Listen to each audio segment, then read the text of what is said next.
ভুলবো না গো আর কোনদিন, ভালোবাসো যদি মোরে।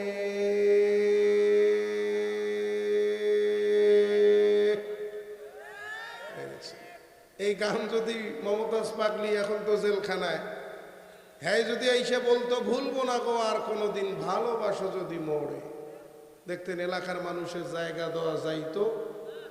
যাইতো? যাইতো না। যুবকদের প্যান্ট খুইলা যাইতো, তারপরও বলতো চলবে, ঠিক কিনা?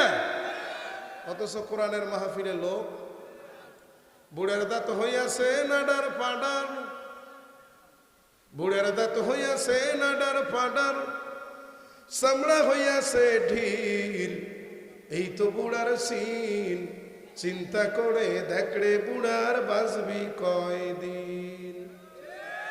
আরে ঠিকও কয় না রে বাবা। দিনের পরে রাত চলে যায়, রাতের পরে দিন, জীবন মরণ রে মালিক রব্বুল আলামিন। জোরে কোন ঠিক কিনা? মুখতে দাড়ি রাখিয়া নাম রাখিল দাঁড়িয়া, স্যাংড়া হইতে বুড়া হইল নামাজ দিল সারিয়া। এবার একটু আওয়াজ দেন, ঠিক কিনা? নামাজের কথা কইলে বুড়ার কোমর ব্যথা করে, আর বিয়ের কথা কইলে বুড়া খিলখিলিয়া হাসে।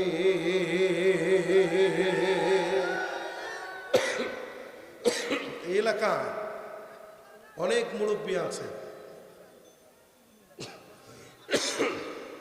অনেক মুরব্বী আছে, কিন্তু মাহফিলে আসার সুযোগ হয় নাই। আল্লাহ তাআলা আমাদেরকে আসার সুযোগ দিচ্ছেন, এজন্য খুশি না বেজার?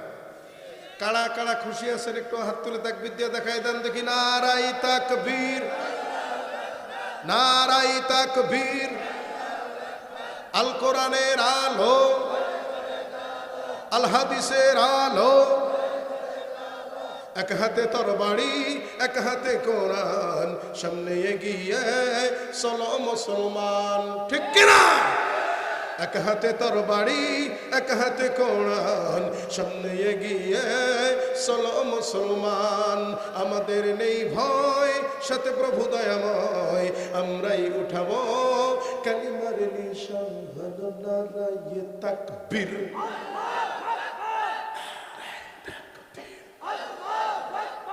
আল কোরআনের আলো, আল হাদিসের আলো। যে ব্যক্তি কয় ঘরে জালো, বুঝতে হবে ওই ব্যক্তিটা স্বৈরাচার দলের লোক। কথা কয় না? কথা কয় না? আমি বিশ্বাস রাখি কোরআনের সম্মানে আমি আলোচনা করলে লোক আসতে হবে, যারা আসবে না বুঝতে হবে ওই ব্যক্তিটা ওই স্বৈরাচার দলের লোক, ওই জন্য সে আসে নাই। গার্লফ্রেন্ড বয়ফ্রেন্ডে দেখাচ্ছে, জান গো ও জান, তোমার জন্য হাতের মধ্যে আমি মেহেদি দিছি গো জান। এখন বয়ফ্রেন্ড কয় মাশাআল্লাহ অনেক সুন্দর হয়েছে গো, তোমার হাতের মেহেদিটা অনেক সুন্দর হয়েছে কলিজা। এখন মেয়ে কিন্তু হাতে মেহেদি দিছে, কোন হাতে বলেন তো? কথা কয় না? কথা কয় না? এখন মেয়েটা হাতে মেহেদি দিছে বাম হাতে, বাম হাতে মেহেদি দিয়ে বলতেছে, জান গো কলিজা গো, তোমার জন্য আমি মেহেদি দিছি, বলো তো কেমন লাগতেছে?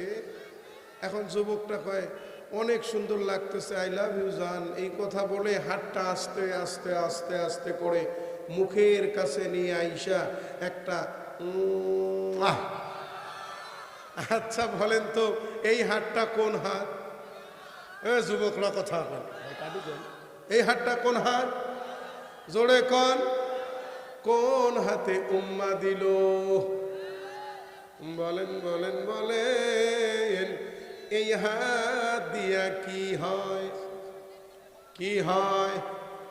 কথা কয় না রে। এই হাত দিয়ে কি হয়? ওই জায়গায়। তাহলে যুবকরা বাম হাতে যে হাত দিয়ে ওই কাজ হয় সেই হাতে উম্মা দেয়। কিছু কিছু যুবক কোরআনের মাহফিলে আসতে চায় না, যুবকরা শুধু ওই যে ফাইটটা যায়, কথা কয় না কে? তাহলে যুবকদের অবস্থা আজকে ওই যেরকম বাম হাতে চুমু খায়, কিছু কিছু যুবকদের অবস্থাও বাংলার জমিনে হয়েছে তাই। ও যুবক, ও যুবতী, আর করো না প্রেম পীড়িতি, সামনে তোমার আসতে পারে ভয়ানক বিপদ। আর সেই বিপদে ধরলে পড়া, ও পারে ও পাবে না ছাড়া, হিসাব তোমার দিতে হবে রোজ কিয়ামত। ঠিক কিনা?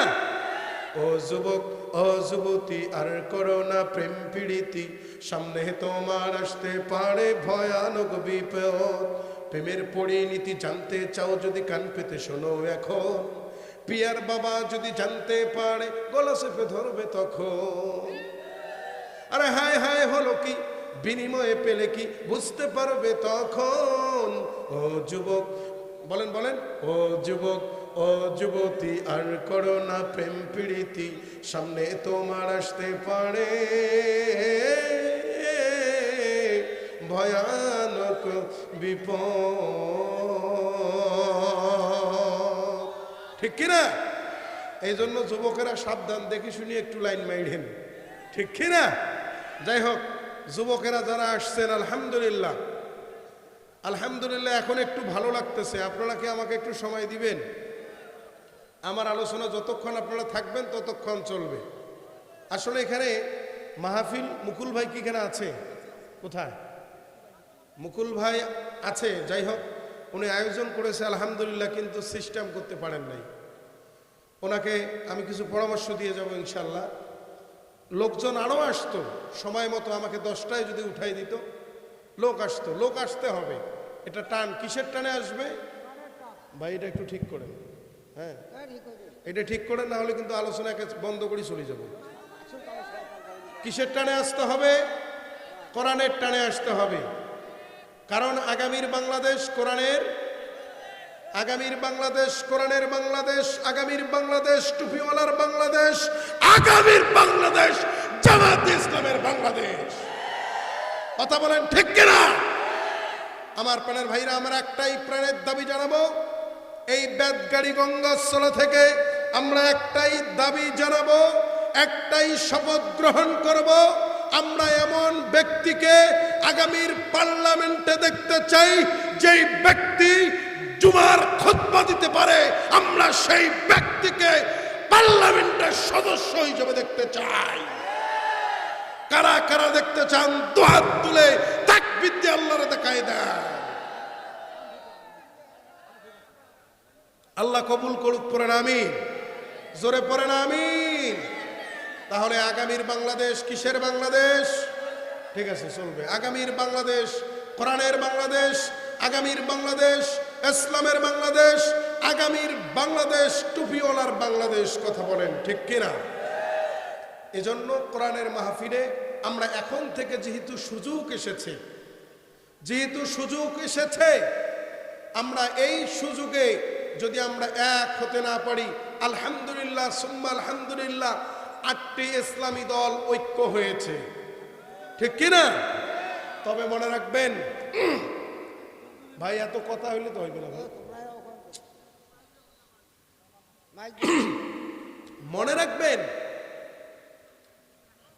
স্পষ্ট করে একটা কথা বলি, স্পষ্ট করে একটা কথা আপনাদেরকে বলে যাই। যদি আপনি মনে করেন আমি পাঁচকল্লি টুপিওয়ালারে ভালোবাসি না, আমি লম্বা টুপিওয়ালারে ভালোবাসি না, আমি আটরশিরে ভালোবাসি না, আমি সরমরাইরে ভালোবাসি না, আমি আলিয়ারে ভালোবাসি না, আমি জামাতরে ভালোবাসি না, সবাই যদি দলাদলি করেন, যদি এক না হন, আমি ছোট্ট মানুষ আপনাদের এই বেতগাড়ি গঙ্গাচড়ায় স্পষ্ট করে বলে যাই, যতদিন পর্যন্ত পাঁচকল্লি, লম্বা, আলিয়া, চরমনাই, হেফাজত, ফুরফুরা, দেওয়ানবাগ, কুতুববাগ, নাজারবাগ, আটরশি, হেফাজত, যতদিন পর্যন্ত ইসলামী দলগুলো এক হতে পারবে না, ততদিন পর্যন্ত এই বাংলার জমিনে ইসলামের পতাকা পথ পথ করে উড়াবে না। কথা বলেন ঠিক কিনা? এজন্য দল মত নির্বিশেষে আমাদের এক হওয়ার দরকার আছে কি নাই? বাংলাদেশের চতুর্দিকে কিন্তু ভারত ইন্ডিয়া, ঠিক কিনা? বাংলাদেশের চতুর্দিকে ভারত ইন্ডিয়া। আমরা যদি এক হতে না পারি, একটা জায়গা শুধু বাংলাদেশের চতুর্দিক থেকে একটা জায়গা ফাঁকা আছে, বলেন তো ওই জায়গাটার নাম আপনারা কি জানেন? দাঁড়িয়ে বললাম, একটা জায়গা ফাঁকা আছে, আলোচনা করতেছি রে ভাই, একটু জিকির করেন লা ইলাহা লা ইলাহা লা ইলাহা লা ইলাহা ইল্লাল্লাহ। কি বলছে? রাজনীতি আলাপ চলবে না। বলেন তো আমি কি কোনো রাজনীতিক কোনো আলাপ করলাম? এ কথা বলে আমাকে বলতেছে আমি নাকি রাজনীতি আলাপ করতেছি। এখানে কি কোনো রাজনীতিক কথা হয়েছে? আমি মনে করব কোরআনের কথাগুলো বলার পরে, কোরআনের কথা শোনার পরে যদি কোনো ব্যক্তি, কোনো দল, কোনো গোষ্ঠী মনে করে আমি রাজনীতির কথা বলি, বুঝতে হবে ওই ব্যক্তির শরীরের মধ্যে মিস্টার ব্রাউনের রক্ত রয়েছে। কোরআনের ভিতরে 100% রাজনীতি আছে কি নাই? জোরে বলেন। তাহলে আলোচনা শুরুই করলাম না, তাতেই বলতেছে আমি নাকি রাজনীতিক কথা বললাম। এখানে কি রাজনীতিকের কোনো গন্ধ পেয়েছেন আপনারা? একটা কথাও কোরআনের বাহিরে বলেছি? একটা কথাও কোরআনের বাহিরে বলেছি? বলেন আপনারা কি কোরআনের কথা শুনবেন না চলে যাবেন? শুনবেন? বলেন ইনশা। তবে কোরআনের কথা যতক্ষণ চলবে, যদি কেউ বাধা দেওয়ার দুঃসাহস করে তার হাত ভেঙে আমরা কুত্তাকে খাওয়াইতে রাজি আছে কি নাই? জোরে বলেন রাজি আছে কি নাই? কোরআনের কথা চলাকালীন কেউ বাধা দেওয়ার দুঃসাহস করবেন না। কোরআনের মাহফিলে কোরআনের কথা চলাকালীন যদি কেউ বাধা দেওয়ার দুঃসাহস করেন, আমরা তার কলিজা কেটে কুত্তাকে খাওয়াইতে বেতকালী গঙ্গা সোনার মুসলমান কারা কারা রাজি আছেন? দুহাত তুলে আমার আল্লাহর দেখাই দেন। আল্লাহ কবুল করুক। এই এলাকার যুবকদের ব্যাটারিতে চার্জ নাই, গাড়ি চলে না, ঠিক কি? গাড়ি চলে? যদি গাড়ি চলে তাহলে নাড়াই তাকবীর একবার কয়েকদম শেষ। হ্যাঁ, গাড়ি চালার দরকার আছে কি নাই? আছে। বলেন কোরআন আছে যেখানে, কোরআন নাই যেখানে, ইনশা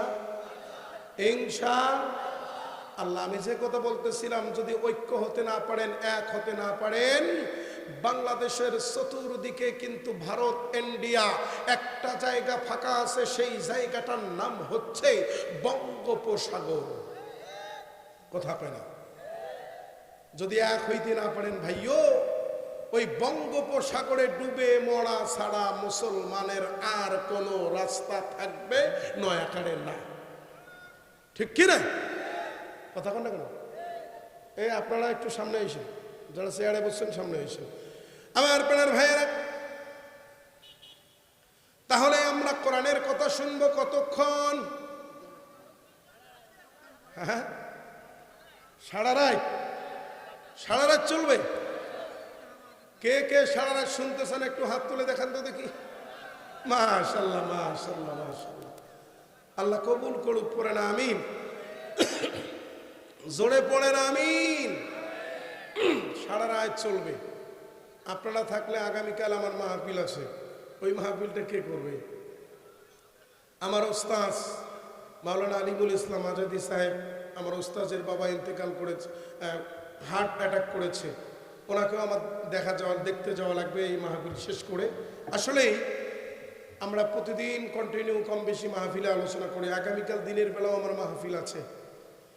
আপনারা যে বলেছেন আল্লাহ এটা কবুল করেছে, পড়েন ইনশাআল্লাহ। তবে আপনাদের অ্যাক্টিভতা আছে, যতক্ষণ আমি আছি ততক্ষণ। আপনারা যতক্ষণ মনোযোগ সহকারে শুনবেন। আমি মোটা মানুষ, বয়স কিন্তু তেমন বেশি হয় নাই, এই তো 27 বছর রানিং চলছে আমার। কিন্তু ওই মোটা তাজা দেখে মনে হয় যে অনেক বড় হুজুর, কিন্তু না, অনেক বড় হুজুর হই নাই। তবে বয়স যতই কম হোক না কেন, বক্তার এলেম যতই কম থাকুক না কেন, শ্রোতাদের অ্যাক্টিভতা যদি ঠিক থাকে, শ্রোতারা যদি মনোযোগ সহকারে শোনে, বক্তার এলেম কম থাক, বক্তার বয়স কম হোক, বক্তা যত মোটা হোক, বক্তা যত খাটো হোক, বক্তা যত চিকন হোক, যদি শ্রোতার অ্যাক্টিভতা থাকে তাহলে বক্তা ওয়াজ করে মজা পাবে। কারণ আপনাদের অ্যাক্টিভতা দেখে শ্রোতার জবান থেকে কথা বের হবে, ঠিক কি না? তাহলে আপনারা আছেন তো ইনশাআল্লাহ? আর সেখানে যুবক যারা যারা আছেন আর একবার একটু হাত দেখতে চাই, একটু যুবকরা হাত তুলে দেখাও তো দেখি। যারা বিয়ে করেনি, একদম আনমেরিড, বিয়ে করেন নাই কারা কারা? মাশাআল্লাহ, এখানে অনেকেই যুবক, আল্লাহ কবুল করুক, পড়েন আমিন। আমার যে যুবক ভাইরা বিয়ে করেনি একটু তাকবীর দিয়ে দেখাবে, নারাই তাকবীর। সব যুবক একসাথে দেখবো যুবকদের পাওয়ার বেশি না বিবাহিত বাবাজিদের পাওয়ার বেশি? এবার যে যুবকরা বিয়ে করেন নাই যুবকদের পাওয়ার দেখতে চাই, বলেন নারাই তাকবীর। এই পাওয়ার হইলে চলবে না। এতগুলো যুবক যদি এই পাওয়ার হয়, আমি আপনাদের এই যে বুড়িরহাট খামারপাড়া গঙ্গাচড়ায় আমরা মাহফিল আছে, বুড়িরহাটে যেদিন খামারপাড়ায় মাহফিল 13ই ডিসেম্বর সামনে, ওই দিন আবার বুড়িরহাটেও মাহফিল আছে। আমি বুড়িরহাট খামারপাড়ায় বলবো, বেতগাড়ির যুবকদেরকে মেয়েরা তোমরা বিয়ে করিও না। কেন কেন? যে বেতগাড়ির যুবকদের ব্যাটারিতে চার্জ নাই। কি নাই? চার্জ নাই। তাহলে আমি যদি চার্জ থেকে থাকে আর একবার একটু তাকবীর দিয়ে দেখান দেখি, নারাই তাকবীর। আর একটু জোরে, নারাই তাকবীর। এবার আমার যে বাবাজিরা আছেন যারা বিয়ে করেছেন একটু হাত তোলেন তো দেখি। আচ্ছা, ঠিক আছে, মাশাআল্লাহ। এবার আমার বৃদ্ধা বাবারা, বিবাহিত বাবারা, ভাইয়েরা হাত তাকবীর দিয়ে দেখায় দেবে দেখি যুবকদের পাওয়ার বেশি না বিবাহিতদের পাওয়ার বেশি। নারাই তাকবীর।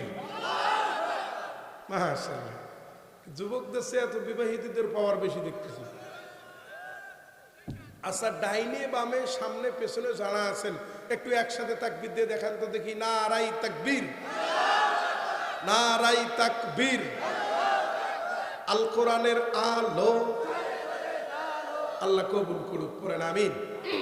আমি আপনাদের সামনে কোরআনুল কারীমের সূরা নামলের 15 নম্বর আয়াতে কারিমা তেলাওয়াত করেছি।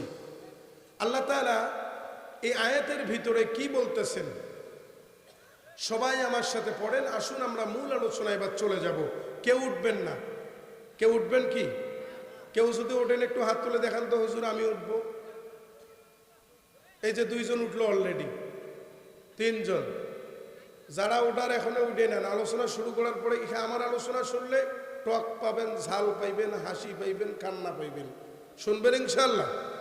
তবে যারা উঠে যাওয়ার এখনো উঠে যান, আলোচনা চলাকালীন যদি কেউ উঠে যান আমি এমন বদদোয়া দেব রাইতে আপনার ডাইরেক্ট হবে। কি হবে? ডাইরেক্ট। হ্যাঁ, তবে কারো যদি 1 নাম্বারের প্রয়োজন হয়, অর্থাৎ 1 নাম্বারের প্রয়োজন হইলে 1 দেখাবেন, কারণ এটা কোরআনের মঞ্চ, এটা জান্নাতের বাগান। কিসের বাগান? একসাথে বলেন, এটা হলো জান্নাতের বাগান।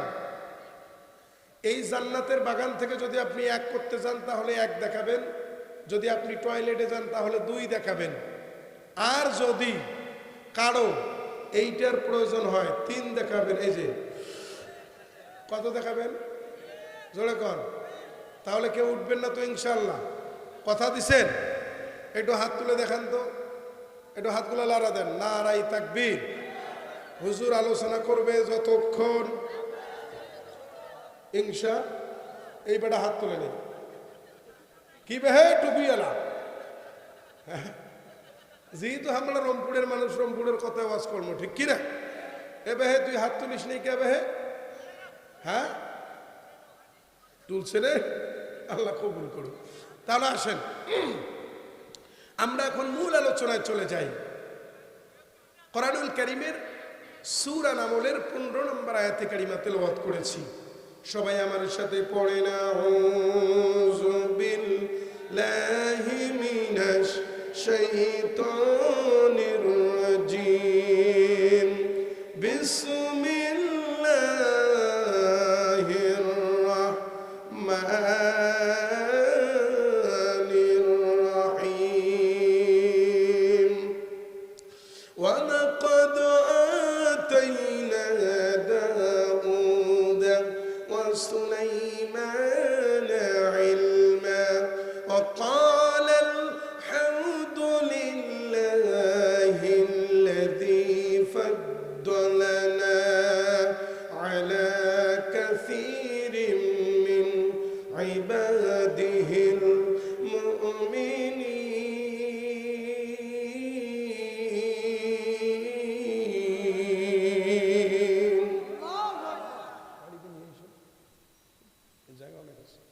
আল্লাহ রাব্বুল আলামিন এই আয়াতের ভিতরে বলতেছেন ওয়ালাকাদ আতাইনা দাউদা সুলাইমানা ওয়া ইলমা وقال الحمد لله الذي فضلنا على كثير من عباده المؤمنين আল্লাহ বলতেছেন আমি দাউদ এবং সুলাইমানকে জ্ঞান দান করেছি। জ্ঞান দান করেছেন কে? দাউদ এবং সুলাইমানকে জ্ঞান দান করলাম। জ্ঞান দান করার পরে وقال الحمد لله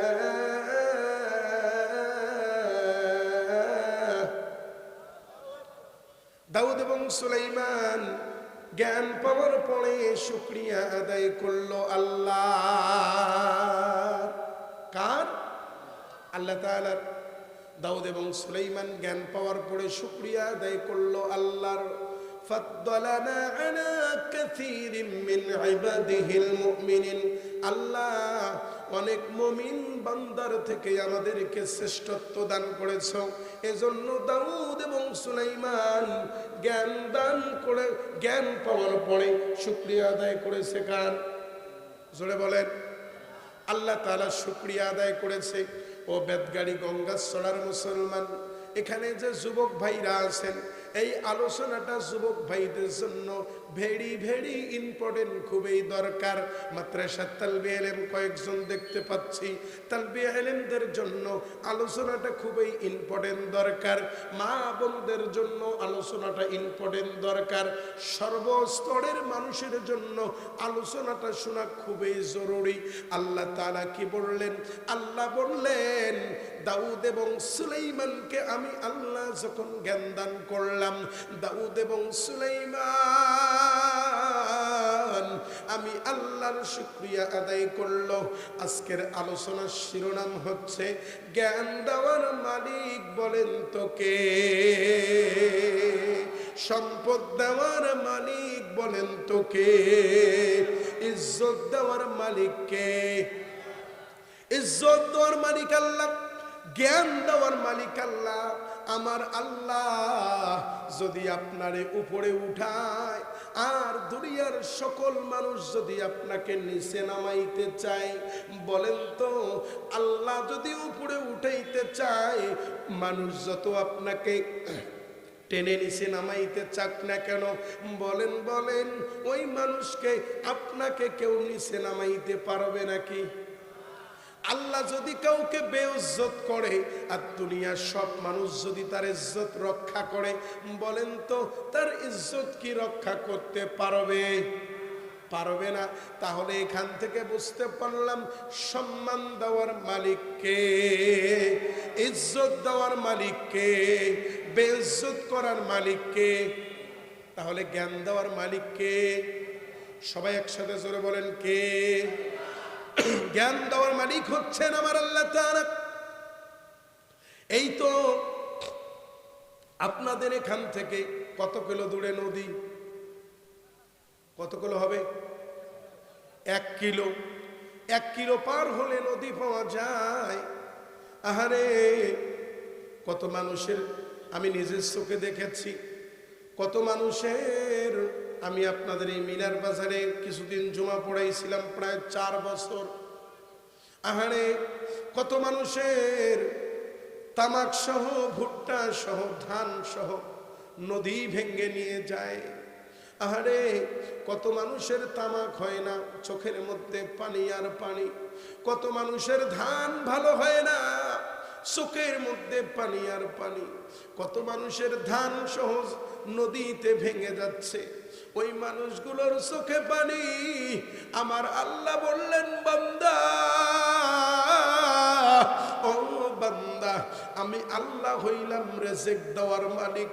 ও বান্দা আল্লাহ বললেন আল্লাহু ইউহিব্বুল মুতাওয়াক্কিলিন।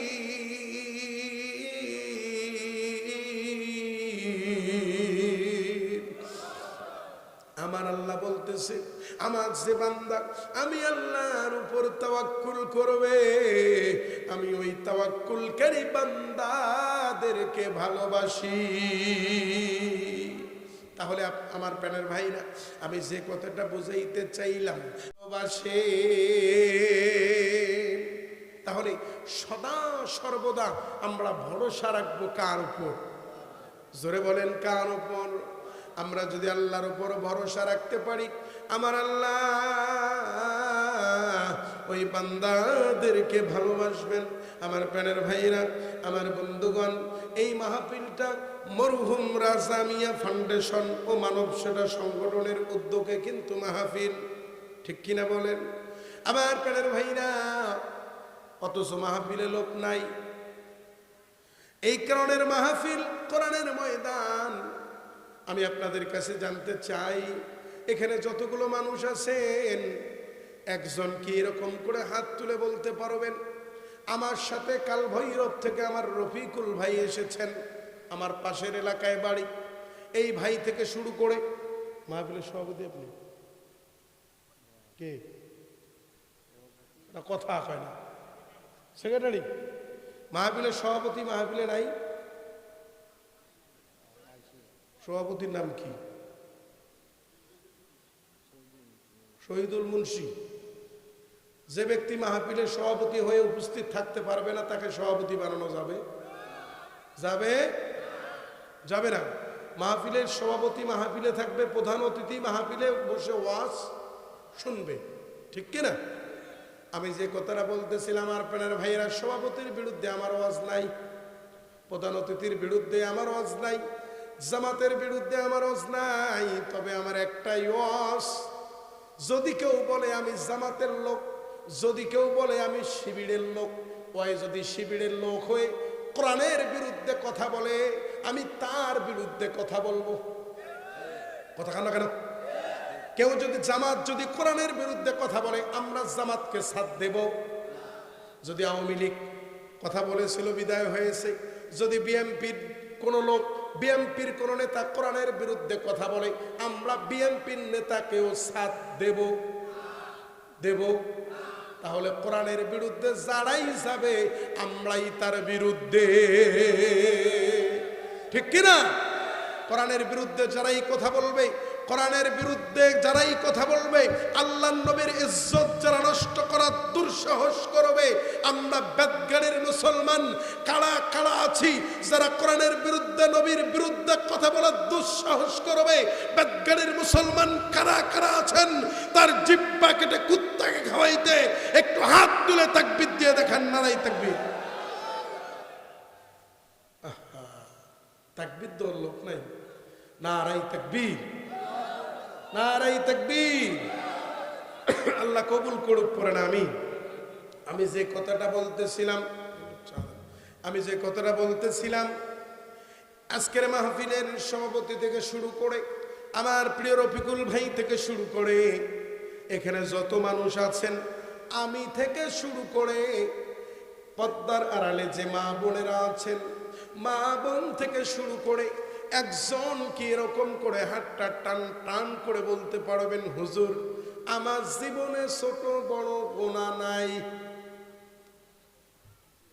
কথা কয় না, কথা কয় না। কেউ কি হাত তুলে বলতে পারবেন আমার জীবনে গুনাহ নাই? কথা কয় না বাবা, কথা না বলে একটু কথা বলেন।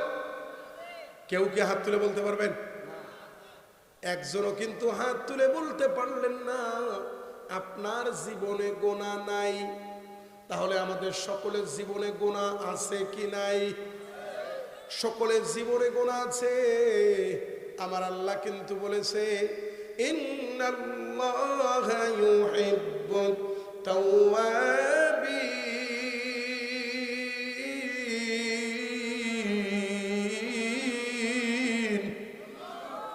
আল্লাহ তাআলা বললেন, আমি আল্লাহ, নিশ্চয় আমি আল্লাহ তাওবাকারী বান্দাদেরকে ভালোবাসি। আল্লাহ কাকে ভালোবাসেন?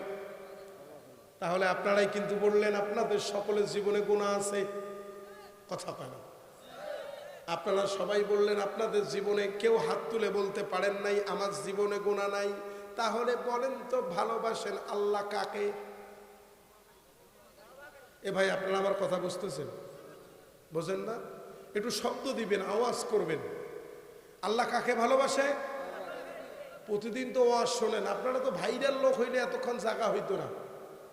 যদি ৮০,০০০ টাকার বক্তা, ওই যে কি যেন কয় নারে ঠাকবীর, এরকম বক্তা যদি আসতো, একটু বুঝছেন, আর নাম বলার দরকার নাই, যদি বলতো নারাই ঠাকবীর, তাকবীরের জায়গায় ঠাকবীর কয়, যদি এরকম বক্তা, ভাইরাল বক্তা যদি আসতো, দেখতেন যে যুবকদের, মানুষের, সাধারণ মানুষের জায়গা দেওয়া মাহফিলে যাইতো। কিন্তু তারা ৮০,০০০, ৯০,০০০, ১,০০,০০০ টাকা, এমনও কিছু কন্ট্রাক্টধারী বক্তা আছে ১,০০,০০০ টাকা নেয়, কিন্তু তার আলোচনা শুনে আপনি আগামাতা কিছুই খুঁজে পাবেন না। কথা কন না কেন? এখানে স্টেজের দায়িত্ব কে আছে? চাটা দাও। তাহলে ৮০,০০০ টাকার বক্তা আপনার সামনে কি আলোচনা করবে, আপনি আগামাতা কিছুই খুঁজে পাবেন। আচ্ছা, আমি যে আপনাদেরকে তথ্যগুলো দেব, আমি যে তথ্যগুলো দিব, এই তথ্যগুলো মনে রাখার মতো। কিসের মতো? তাহলে আমরা কেউ কিন্তু হাত তুলে বলতে পারি নাই যে আমাদের জীবনে গুনাহ। আল্লাহ কাকে ভালোবাসে? একসাথে বলেন। মনে করেন এটা আমাদের আজকে ক্লাস, আমি আপনাদেরকে ক্লাস করাচ্ছি। আমার বয়সে আপনারা অনেকেই বড় আছেন, বলেন তো 25 কেজি শিলটা উপরে থাকে না নিচে থাকে? 25 গ্রাম শিল উপরে না 50 গ্রাম শিল উপরে? বেটার ঘর রে, 25 গ্রাম উপরে না 50 গ্রাম? 25 গ্রাম। আচ্ছা, 100 গ্রাম তার বলে উপরে, 200 গ্রাম, হাফ কেজি, 1 কেজি, আর 25 গ্রাম থাকে কোথায়? 1 কেজি। আপনারা 1 কেজি, আপনাদের সম্মান অনেক, কিন্তু আমি 25 গ্রাম বিধায় আমি উপরে। তো আমার বয়সে অনেক বাবাজিরা আছেন, হাজী সাহেব থাকতে পারেন, মাদ্রাসার শিক্ষক থাকতে পারেন, খতিব থাকতে পারেন, ইমাম থাকতে পারেন, আমার বয়সে অনেক বড়ও আছেন। তবে বর্তমান আমি কথা বলতেছি, আপনাদেরকে মানতে হবে আমি আপনাদের একজন টিচার। এই মুহূর্তে আমি আপনাদের কি টিচার, আপনারা আমার ছাত্র। আমার প্যানেল ভাইরা মনে করবেন এটা আমাদের ক্লাস, এটা আমাদের কি ক্লাস। আল্লাহ কাকে ভালোবাসেন? তাওবাকারী বান্দাকে ভালোবাসেন। তাহলে আমাদের তাওবা করার দরকার আছে কি নাই? আছে। তা আমরা এখান থেকে কি করব? তাওবা করব। কারণ তাওবাকারী বান্দাকে আমার আল্লাহ ভালোবাসে। কেমন ভালোবাসে? কেমন ভালোবাসে আপনাদেরকে উদাহরণ দিয়ে বলি। আপনার 100 টাকা হারিয়ে গেছে, বলেন তো মনটা কি ভালো হবে না খারাপ হবে? আপনি 100 টাকা খাবেন, মনটা খারাপ হবে না, কিন্তু 100 টাকা হারিয়ে গেলে আপনার খারাপ লাগে কি লাগে না? আচ্ছা, 100 টাকা হারিয়ে গেল, 1 ঘন্টা পর আবার ওই 100 টাকা আপনি ফিরিয়ে পেলেন, মনটা ভালো হবে না খারাপ হবে? ভালো হবে। আমার আল্লাহ বলতেছেন, বান্দা দুনিয়ার ভিতরে আমার যে বান্দা বান্দি গুনাহ করেছে, গুনাহ করবার পরে আমার বান্দা বান্দি যখন তওবা করে, আমি আল্লাহ ওই বান্দার উপর সব থেকে বেশি খুশি হয়ে যাই। জোরে বলেন সুবহানাল্লাহ। এজন্য আমার প্রাণের ভাইয়েরা, আমাদের সকলের জীবনে গুনাহ আছে, আমরা তাওবা করার চেষ্টা করব। কেন তাওবা করব না? একবার কি লক্ষ্য করেছেন কেন আপনি তাওবা করবেন না? আজকের এই মাহফিলে আলোচনা চলাকালীন আমারও মৃত্যু হতে পারে। আল্লামা নুরুল ইসলাম কাসিমির নাম আপনারা অনেকেই শুনেছেন। শহীদ আল্লামা মরহুম দেলোয়ার হোসেন সাইদি সাহেবের ভাগিনা আল্লামা নুরুল ইসলাম কাসিমি সাহেব, ওনার মাহফিল আগামীকাল 6 তারিখ আমাদের পার্শ্ববর্তী এলাকা কালভৈরবে ছিল। আহারে, পোস্টার মাই পোস্টার গাছে, বিভিন্ন পোলরে, বিভিন্ন দেওয়ালে ওনার পোস্টারগুলো লাগানো হয়েছে। আল্লামা নুরুল ইসলাম কাসিমি হুজুর মাহফিলে আলোচনা করবে 6 ডিসেম্বর, কিন্তু আল্লাহর কি লীলা খেলা, ওনার মৃত্যু হয়ে গেল 27শে নভেম্বর। পোস্টার আছে, বক্তা নাই, বড় ভাই আছে, ছোট ভাই দুনিয়ায় নাই, মা আছে, মেয়ে দুনিয়ায় নাই, বাবা আছে, সন্তান নাই। এমনও হতে পারে আপনার মৃত্যুটা আপনি বিছানায় শুয়ে পড়েছেন, আপনার মৃত্যুটা বিছানায় হতে পারে। আপনার লাশটা যখন চোখের মধ্যে শোয়াই দেবে, একটা জিনিস লক্ষ্য করে দেখেছেন, আপনার লাশটা যখন চোখের মধ্যে শোয়াই দেবে, আরে আপনি বাড়িতে গেলে যেই নাতিটা আপনারে দাদু বলে ডাকে, আপনি বাড়িতে গেলে যেই নাতনিটা আপনারে দাদু ভাই বলে ডাকে, আরে আপনার লাশটা যখন চোখের মধ্যে শোয়াই রাখবে, আদরের সন্তান, 2 বছরের সন্তান, 3 বছরের নাতিটা আপনার লাশের পাশে গিয়ে বলবে, দাদু ভাই,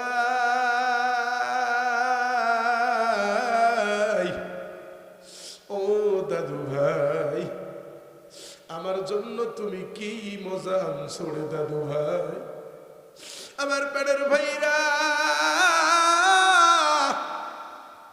আপনি তো লাশ হয়ে শুয়ে থাকবেন, ও পদ্মার আড়ালের মা, আপনি শুনে দিতে পারবেন না। এই যে প্রচন্ড ঠান্ডা, আমিও মাহফিল কমিটির বাড়িতে একটু আগে খানা পিনা করলাম, কমিটির ভাইকে বললাম, ভাই আমাকে একটু গরম পানি দিতে হবে। আরে আমাকে যখন গরম পানি দিল, বললাম ভাই আর একটু ঠান্ডা পানি এখানে দিতে হবে, বেশি গরম খাইতে পারবো না। একবার কি বেদগাড়ির মুসলমান,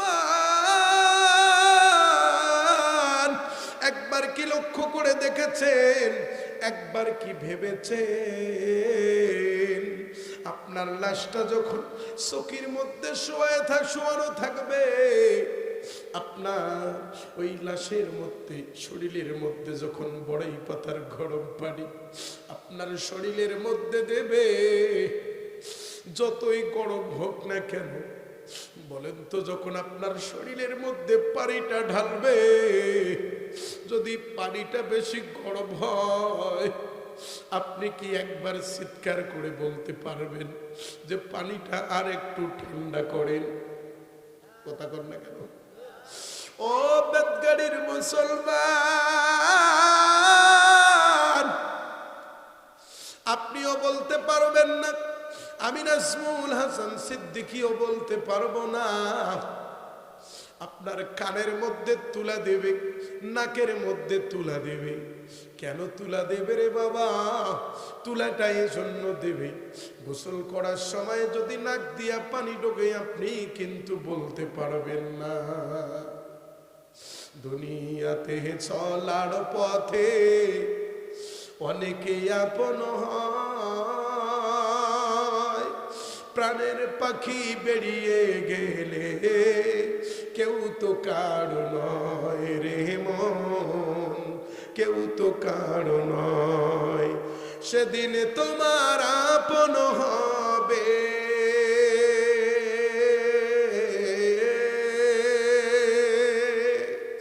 সেদিন তোমার আপন হবে, কোরআন ছাড়া নাই রে নাই। গোরস্থানের একটু মাটি বায়না করে রাখ রে মন, গোরস্থানের একটু মাটি বায়না করে রাখ। ধরতে তোরে লাগবে 4 জন, বলেন তো কয়জন লাগে? একসাথে বলেন। ধরতে তোরে লাগবে 4 জন, আপন খুঁজে পাবি কয়জন? একলা পেলে খাবে তোরে,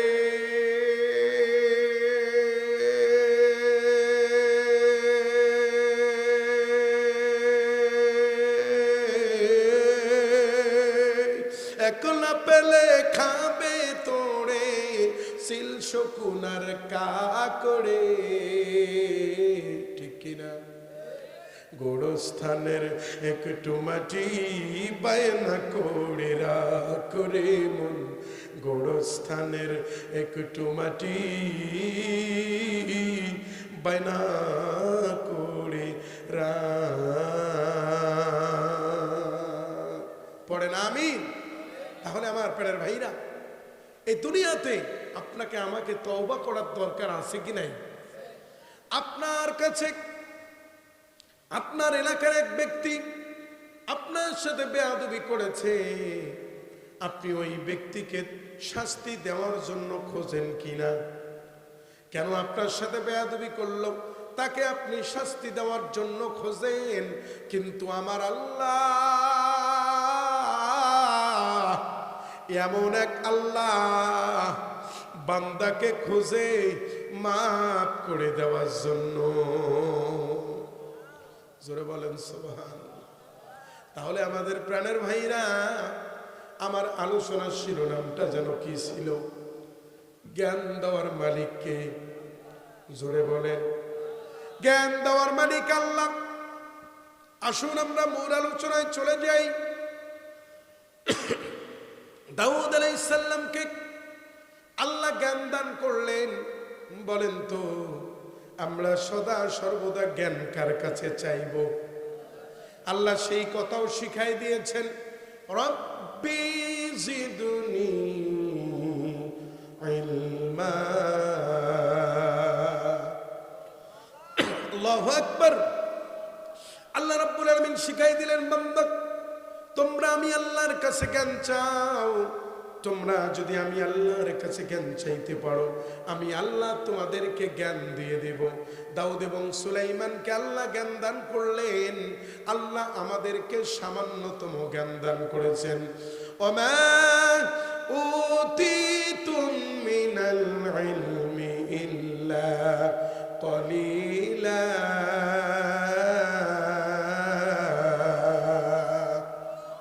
বলেন আল্লাহু আকবার। আল্লাহ তাআলা বললেন, আমি মানুষকে সামান্যতম জ্ঞান দান করেছি। তাহলে মূল জ্ঞানের মালিক কে?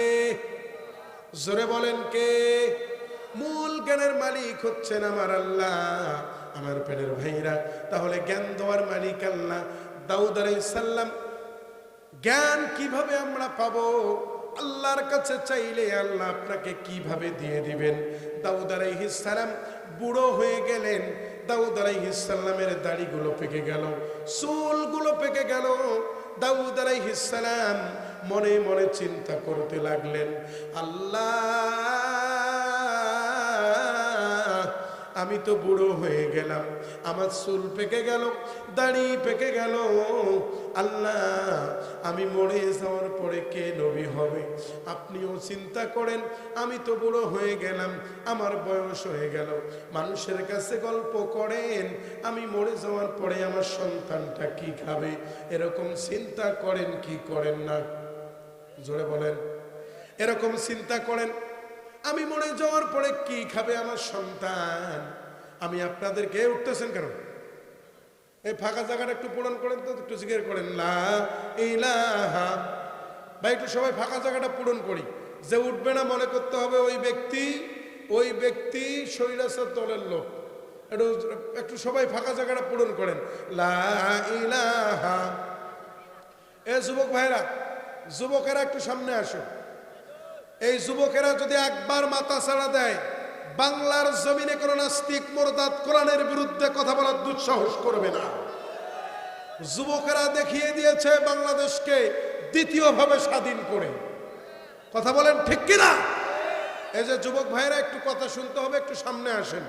যারা উঠতেছেন আমি মনে করব তাদের কপাল পোড়া। কেবল আলোচনায় ঢুকলাম, একটু সবাই বসেন। তাহলে আমি আপনাদেরকে প্রমাণ করে দিচ্ছি, আপনার বিপদ আল্লাহ দিয়েছে, আপনার অভাব দিয়েছে।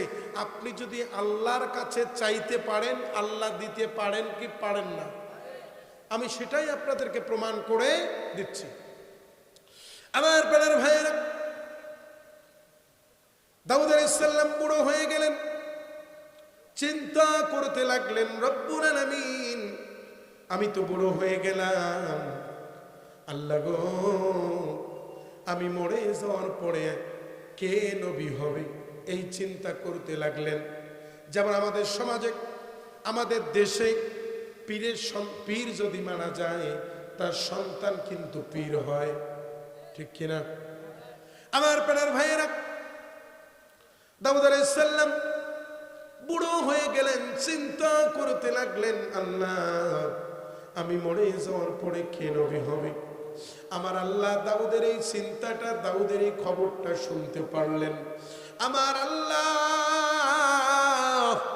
জিবরাইলকে পাঠাই দিলেন, ও জিবরাইল,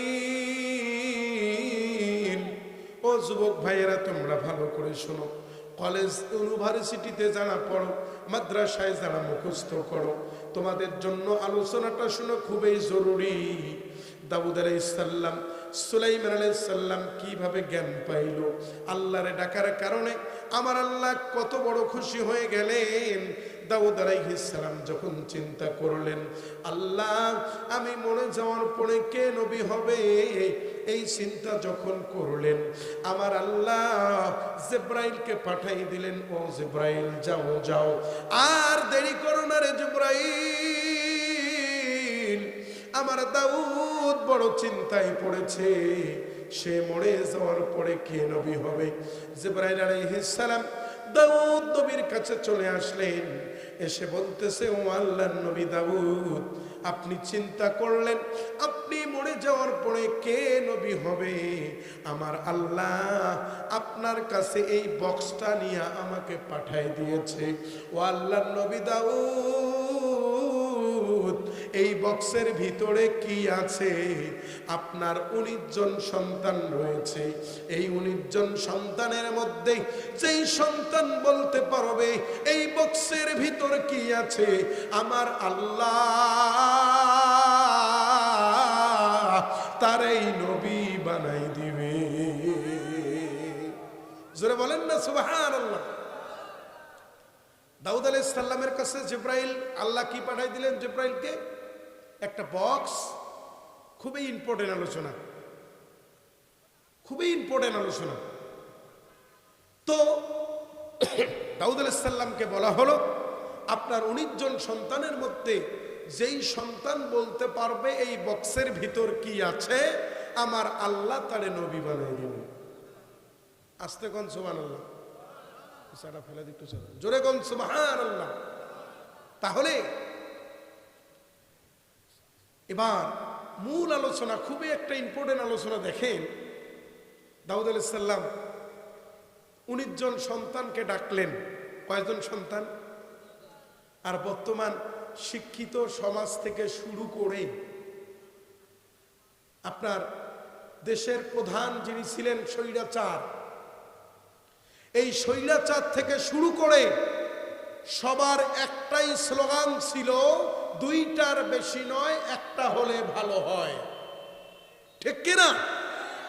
জোরে বলেন। আপনারা কি ওই স্বৈরাচার পালায় যাইয়া খুশি হয়েছেন? কথা কয় না, খুশি?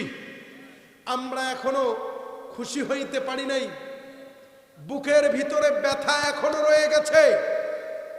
ওই খুনি হাসিনা যে ট্রাইব্যুনাল তৈরি করেছিলেন আলেমদেরকে ফাঁসি দেওয়ার জন্য, আমরা এখান থেকে স্পষ্ট করে বলে দিতে চাই যে ট্রাইব্যুনাল উনি তৈরি করেছিলেন আলেমদেরকে ফাঁসি দেওয়ার জন্য, এই বাংলার জমিনে এখনো পর্যন্ত ওই খুনি হাসিনার ফাঁসি ওই ট্রাইব্যুনালে এখনো হয় নাই।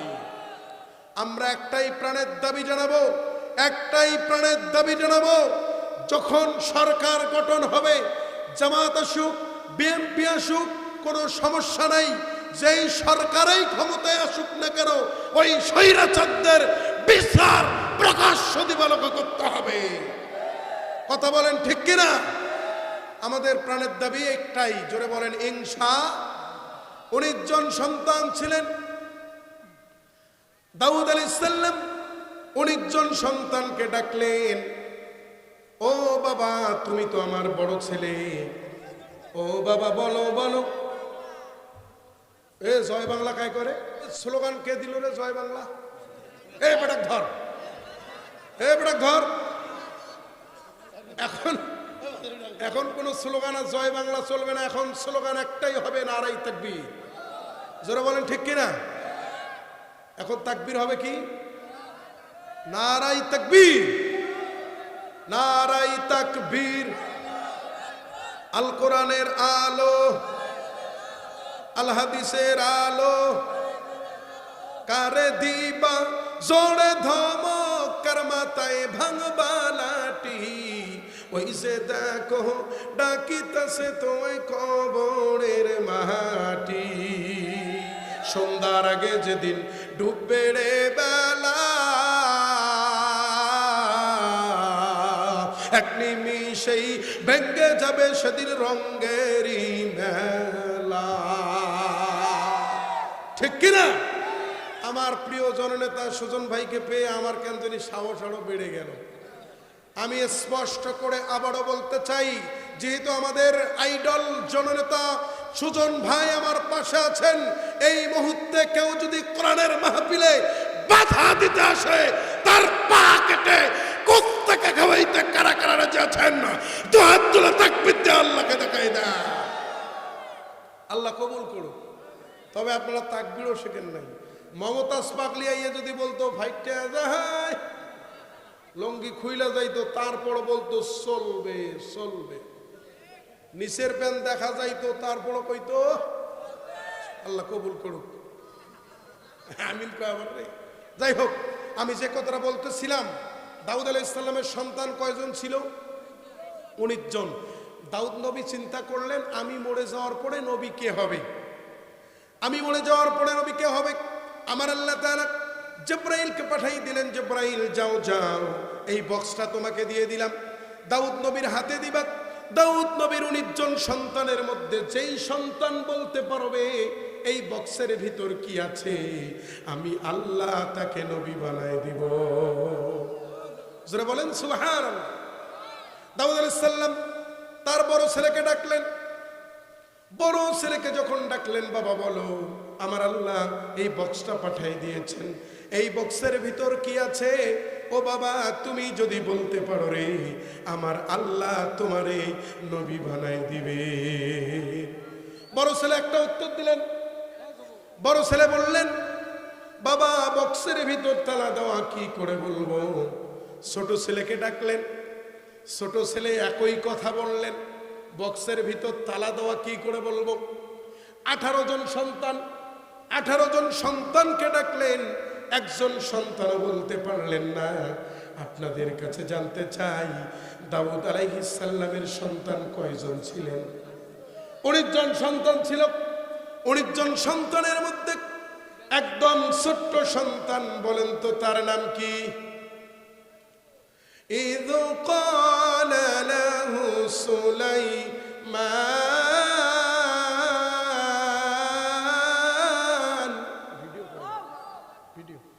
إذ قال له سليمان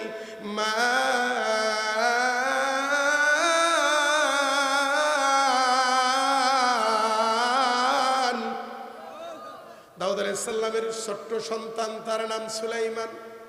আমার প্রাণের ভাইরা রে, ও কলিজার টুকরা যুবক ভাইরা, ছাত্র ভাইরা, তোমাদের জন্য ইম্পর্টেন্ট আলোচনা। দাউদ আলাইহিস সালামের 19 জন সন্তানের মধ্যে ছোট্ট সন্তান সুলাইমান।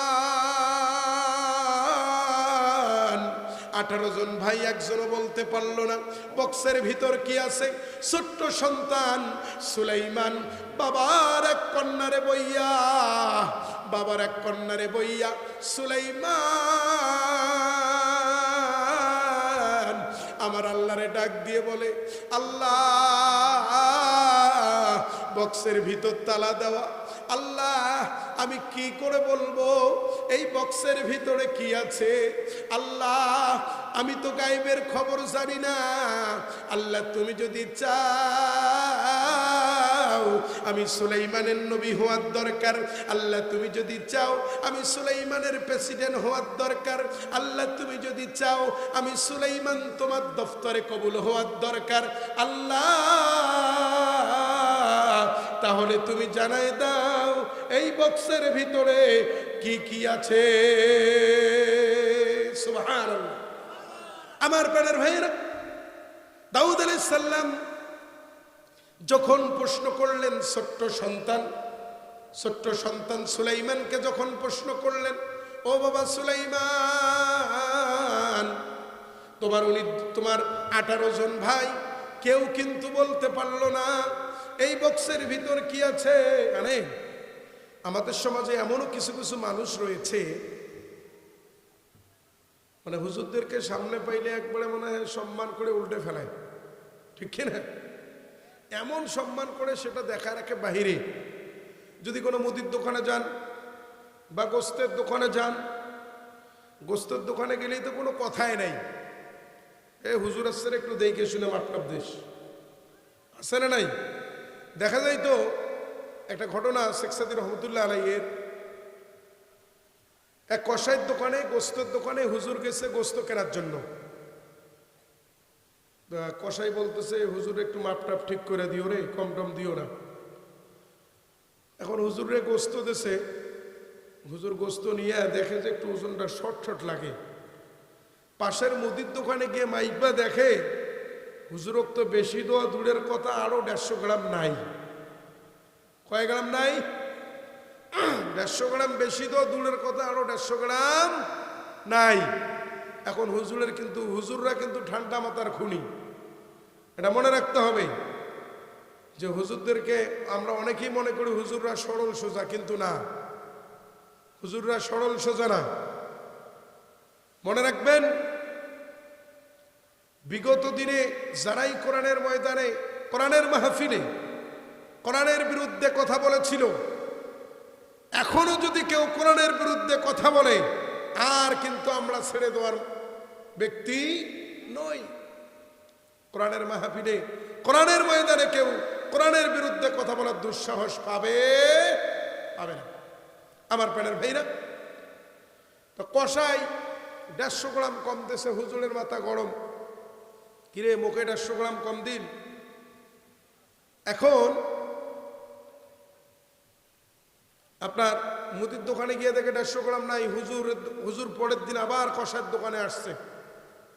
কসাইয়ের দোকানে আসার পরে হুজুর কোরআনুল কারীমের আয়াত তেলাওয়াত করতেছে, ওয়াকিমুল ওয়াজনা বিল কিসতি ওয়া লা তুখসিরুল মিজান। কসাইয়ের দোকানের সামনে কোরআনের আয়াত তেলাওয়াত করে, কসাইয়ের দোকানের সামনে কোরআনের তেলাওয়াত করতেছে। এখন সাধারণ মানুষ কয়, কিরে এই কসাই তো আল্লাহওয়ালা ব্যক্তি, এই কসাই।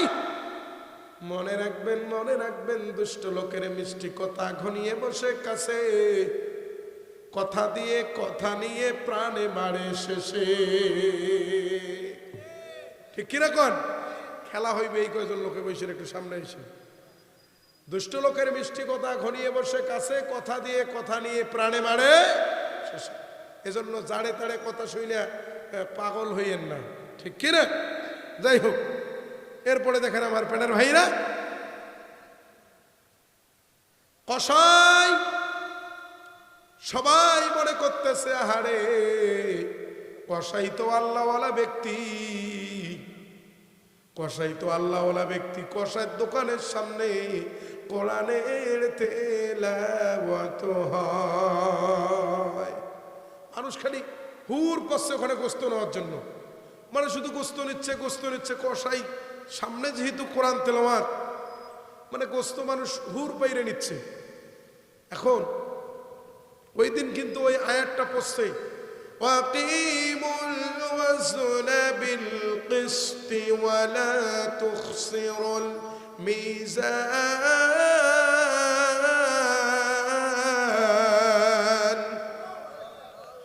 প্রথম দিন আয়াত পড়ছে, অর্থ পড়ে নাই।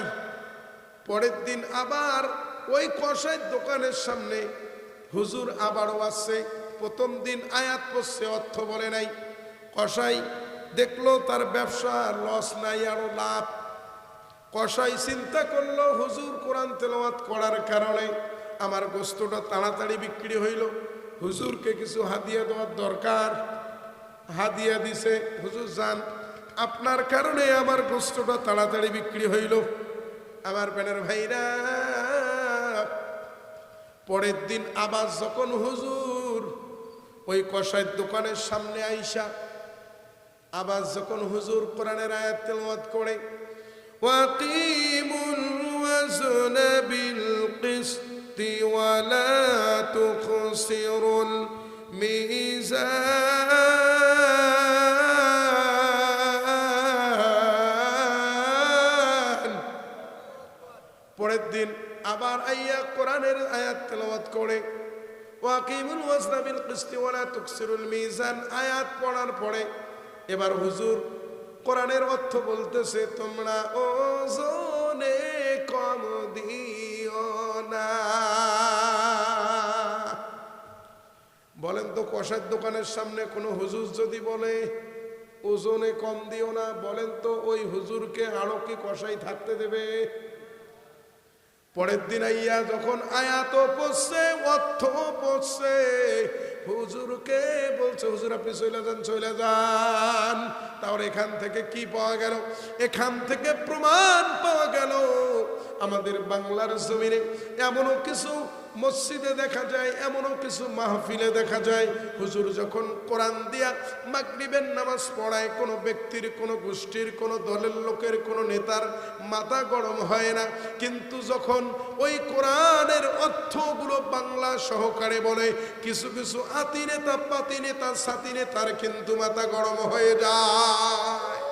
তাহলে কোরআন অর্থ সহকারে পড়লে এক শ্রেণীর মানুষের মাথা গরম হয়ে যায়। তাহলে এখান থেকে বোঝা গেল, এখান থেকে আমরা প্রমাণ পেয়ে গেলাম, এখান থেকে আমরা প্রমাণ পেয়ে গেলাম আরবি দিয়া যদি হুজুররা কাউরে গালিও দেয়, তাহলে তারপরও সে বুঝতে পারবে না। এই জন্য আন্দা উন্দে কারো কথা শুইনিয়া মাইতে যাইয়েন না গো, ঠিক কিনা?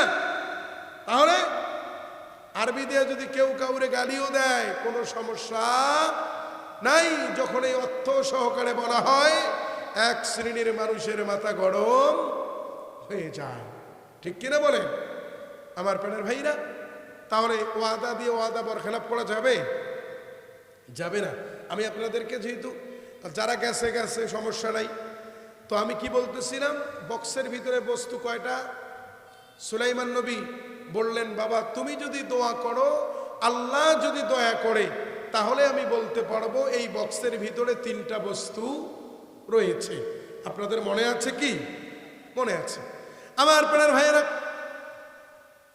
এই সুলাইমান নবীকে আমার আল্লাহ কত বড় জ্ঞানের অধিকারী করেছিলেন, কত বড় জ্ঞানের অধিকারী করেছিলেন আমার প্রাণের ভাইরা। সুলাইমান নবী রাস্তায় দাঁড়িয়ে আছেন, বক্সের মধ্যে বস্তু কয়টা? 3টা। এই ছোট্ট ঘটনাটুকু টেনে আমি আলোচনা শেষ করে দেব। আমার প্রাণের ভাইরা, সুলাইমান নবীকে আমার আল্লাহ তার কত বড় জ্ঞানের অধিকারী করেছিলেন, একমাত্র কাকে ডাকার কারণে। আমার আল্লাহকে ডাকবার কারণে সুলাইমান নবীকে আল্লাহ কত বড় জ্ঞানের অধিকারী করেছিলেন। সুলাইমান নবী রাস্তায় দাঁড়িয়ে আছেন, এমন সময় সুলাইমান নবীর সামন দিয়া একজন বুড়িমা তার বাবার দরবারে যাচ্ছেন। বুড়িমা বাবার দরবারে চলে গেলেন, দাউদ আলাইহিস সালামের দরবারে চলে গেলেন। বুড়ি দাউদ নবীর দরবার থেকে চলে আসবার পরে সুলাইমান নবী জিজ্ঞাসা করে, বুড়িমারে তুমি কেন আমার বাবার কাছে গেছিলা? কিসের জন্য গেছিলা? ওই বুড়ি বলে, আমি সমুদ্রের পাশ দিয়ে আসতেছিলাম, হাতের মধ্যে ছিল আমার গামলা, আর গামলার মধ্যে কিছু আটা ছিল। আমি যখন সমুদ্রের কাছ দিয়ে আসতেছিলাম, বাতাস এত জোরে ধাক্কা দিয়েছে, আমার হাতের গামলা সহ আটা সহ সমুদ্রের মাঝখানে নিয়ে গেছে। এই বাতাসের বিচার চাওয়ার জন্য তোমার বাবার দরবারে আমি এসেছিলাম। সুবহানাল্লাহ। তাহলে এখান থেকে আমরা কি বুঝতে পারলাম? এক সময় মুসলমানেরা বাতাসের পর্যন্ত বিচার করেছে, ঠিক কিনা? আর আজকে ৯৬% স্বাধীন বাংলার জমিনে বাতাসের বিচার করা তো দূরের কথা, যেই দল ক্ষমতায় থাকে ওই দলের নেতা যদি কোরআনের বিরুদ্ধে কথা বলে ওই নেতার বাংলার জমিনে বিচার হয় না। কথা বলেন ঠিক কিনা? তাহলে সেই বিচার আজকে বাংলার জমিনে নাই। সেই বিচার থাকার দরকার আছে কি নাই? সেই বিচার যদি দেখতে চান ভাইয়া চাচাজি, সেই বিচার যদি দেখতে চান কোরআনের ছায়াতলে না আসা পর্যন্ত সেই বিচার পশ্চিমকালেও আপনারা দেখতে পারবেন না, পারবেন না, পারবেন না। কথা কোন ঠিক কিনা? সেই বিচার আমরা সবাই দেখতে চাই ইনশাআল্লাহ। সুলাইমান আলাইহিস সালাম বলে, বুড়ি রে, তুই যে বাতাসের বিচার চাওয়ার জন্য গেলি, কি বিচার পাইলি? বুড়ি কয়, বিচার পাইছি তোর বাবা আমাকে 5 কেজি আটা দিয়েছে। দেখেন সুলাইমান কত বড় জ্ঞানের অধিকারী, কেমন করে হইলেন? আমার আল্লাহর কাছে চেয়েছিলেন। সুলাইমান নবী কয়, বুড়ি রে, তুই তো বিচার চাওয়ার জন্য গেছিস বাতাসের, তুই যে আটা নিয়ে আসলি তুই কি বিচার পাইলি? কয়, না বিচার পাইনি, আটা দিছে। এখন সুলাইমান কয়, বুড়ি রে, তুই কি বিচার চাইস না আটা চাইস? বুড়ি কয়, মুই তো বিচার চাই। তাহলে আটা নিলু কে? যা আবার মোর বাবার দরবারে যা, গিয়া ক আমি আটা চাই না, আমি বিচার চাই। আল্লাহু আকবার। আমার প্রাণের ভাইয়েরা, বুড়ি আবার চলে গেছেন, দাউদ আলাইহিস সালামের দরবারে আবার চলে গেলেন। চলে যাওয়ার পরে বলতেছে, আল্লাহর নবী দাউদ, আমি বিচার চাই, আটা চাই না। দাউদ নবী ঝামেলা না পাকাইয়া বুড়িকে আরো 5 কেজি দিছে। কয় কেজি হইল? বুড়ি এবার মনে মনে কয়, আল্লাহ, আবার যেন সুলাইমানের দেখা পাই। ধরে কন আল্লাহ। বুড়ি 5 কেজি পাইয়া খুশি, আবার যখন 5 কেজি পাইছে আরো খুশি, আল্লাহ আবার যেন সুলাইমানের রাস্তায় দেখা। আমরা বাঙালিরা ফাও পাইলে তো আরো চাই, ঠিক কি না? হ্যাঁ, ওই যে নেতার পেছনে সবাই চলে গেল, সবাই চলে গেল। আরে ওই সামনে দেখো ভাইজান, ভাইজান মই তোমার পাশে আসুন। আরে বেঠা রে, সব কথা বলে না হৃদয়, কিছু কথা বুঝে নিতে হয়, ঠিক কি না? সব কথা বলে না হৃদয়, কিছু কথা বুঝে নিতে হয়। ভাইজান মুই তোমার পাঠক আছেন, ভাইজান মুই কিন্তু তোমার সক্রিয় ধানের শীষ। ভাইজান মুই কিন্তু তোমার সক্রিয় নৌকে, মুই তোমার সক্রিয় দাড়ি পাল্লা। কথা খন্ডকে ওই যে পথ পাওয়ার জন্য, পথ পাওয়ার জন্য কিছু কিছু কিছু কিছু আতি নেতা পাতি নেতা, নেতা সে আর ভাবসাবে আলাদা। কথা হয় না? এ বাবা যে কয়জন আছে শুনবেন কি? হ্যাঁ, কারণ মুই হালাল করি টাকা নেওয়া লোক। কথা কয় না? হালাল হালাল ছাড়া টাকা নেওয়া যাইবে কি? ওই মুকুল ভাই অতি মুড়ি দিয়ে ভিজি খাও। কথা কয় না কেন? উনি মুড়ি দিয়ে ভিজি খাও। নেতা আনছে, নেতার সাথে লোক গেছে, এটা কি আমার দোষ? নেতা আসার আগে লোক ছিল না? ছিল কি ছিল না? উনি মুড়ি দিয়ে চাল ভেজা খাও, আমার কোনো দেখার আছে এখানে? আমি হালাল করে আমার 2 ঘন্টা টাইম হয়ে যাবে, আলোচনা শেষ করে দেব। আমার বেলার ভাইয়েরা, খারাপ লাগতেছে? খারাপ লাগতেছে? নেতা সেয়া আতি নেতা পাতি নেতা সাথী নেতার পাওয়ার বেশি। কথা হয় না? মকসিরিস রে, মোর বাপ কিন্তু সাংগঠনিক সম্পাদক কলকন্দ ইউনিয়নের। মোর সাথে সাল্লাইলি একটা ফোন দিম, মোর মামু খালু আইসে তোকে সুতাই দিই। এরকম পাওয়ার দেখায় কি না? কথা কয় না কেন? এরকম পাওয়ার দেখায় না কেন? দেখায় না, দেখায় না, দেখায়। এই জন্য ভাই, তুই যেই ওই নেতার সামনে নেতা সামসামি করলি কিসের জন্য? একটু পদ পাওয়ার জন্য। হয়তো বা ইউনিয়ন সেক্রেটারি, হয়তো বা ইউনিয়ন সভাপতি পদ দেবে, যার কারণে তুই আজকে আল্লাহকে ভুলে, নবীকে ভুলে, ইবাদত 5 ওয়াক্ত নামাজ বাদ দিয়া তুমি যেই নেতার পিছনে ঘুরলা, কিয়ামতের ময়দানে ওই নেতা যদি বেনামাজি হয়, কিয়ামতের ময়দানে ওই নেতার কারণে তোমাকে জাহান্নামে যেতে হবে, জাহান্নামে যেতে হবে। কথা বলেন ঠিক কিনা? যেই নেতার পেছনে তুমি ছুটলা, সেই নেতা যদি নামাজি হয়, ওই নেতা তোমাকে জান্নাতে নিয়ে যাবে। ঠিক কিনা? আমার পাড়ার ভাইরা, পথ পাওয়ার জন্য কোরআনের আলোচনা বাদ দিয়ে নেতার পেছনে পেছনে গেল। আমার প্রাণের ভাইরা, এখান থেকে বলতে চাই, যারাই দুনিয়াতে নেতার পিছনে ছুটলো, কোরআনের দল বাদ দিয়া, কোরআনের ছায়া বাদ দিয়া যারা বাহিরে চলে গেল, কিয়ামতের ময়দানে ওই কোরআন কিন্তু তার বিরুদ্ধে মামলা করবে। এখানে যে ছেলেপেলেগুলো আসলো, মাঠ ভরা, সবাই কথা দিল, হুজুর শেষ পর্যন্ত থাকবো। وَكُنَّا نَخُوضُ مَعَ الْخَائِضِينَ।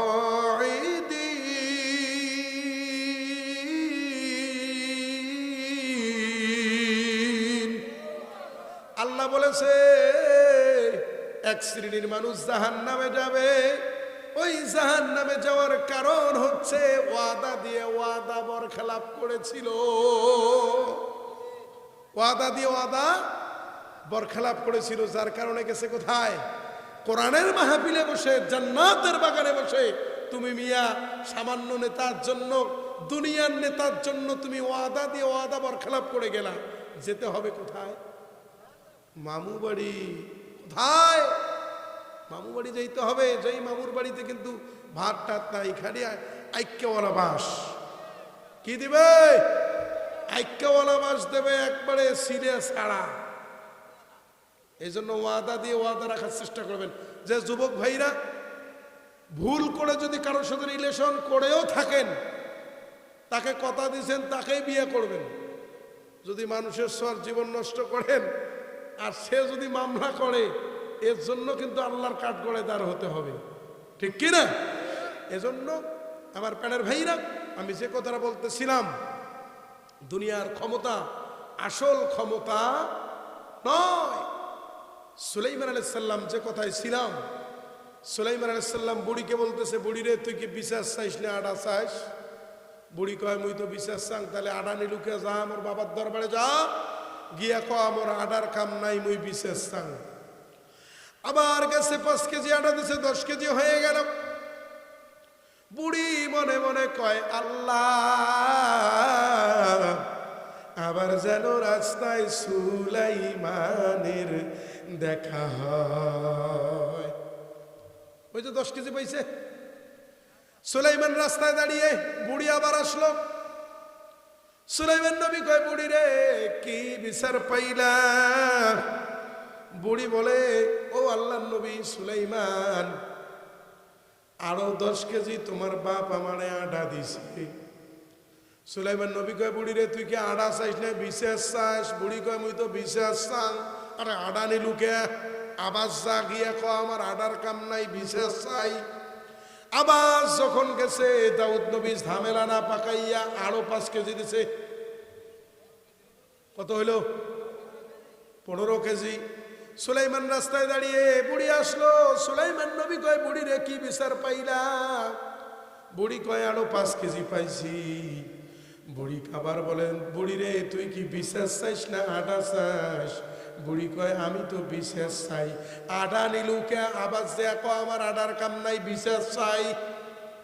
ও দুনিয়ার নেতারা, বিচার কাকে বলে, ন্যায় বিচার কাকে বলে, এখান থেকে শিক্ষা নেওয়ার দরকার। শুধু ওই বিচারক বিচার করবে তা নয়, ওই কোর্টের মধ্যে বিচারক বিচার করবে তা নয়।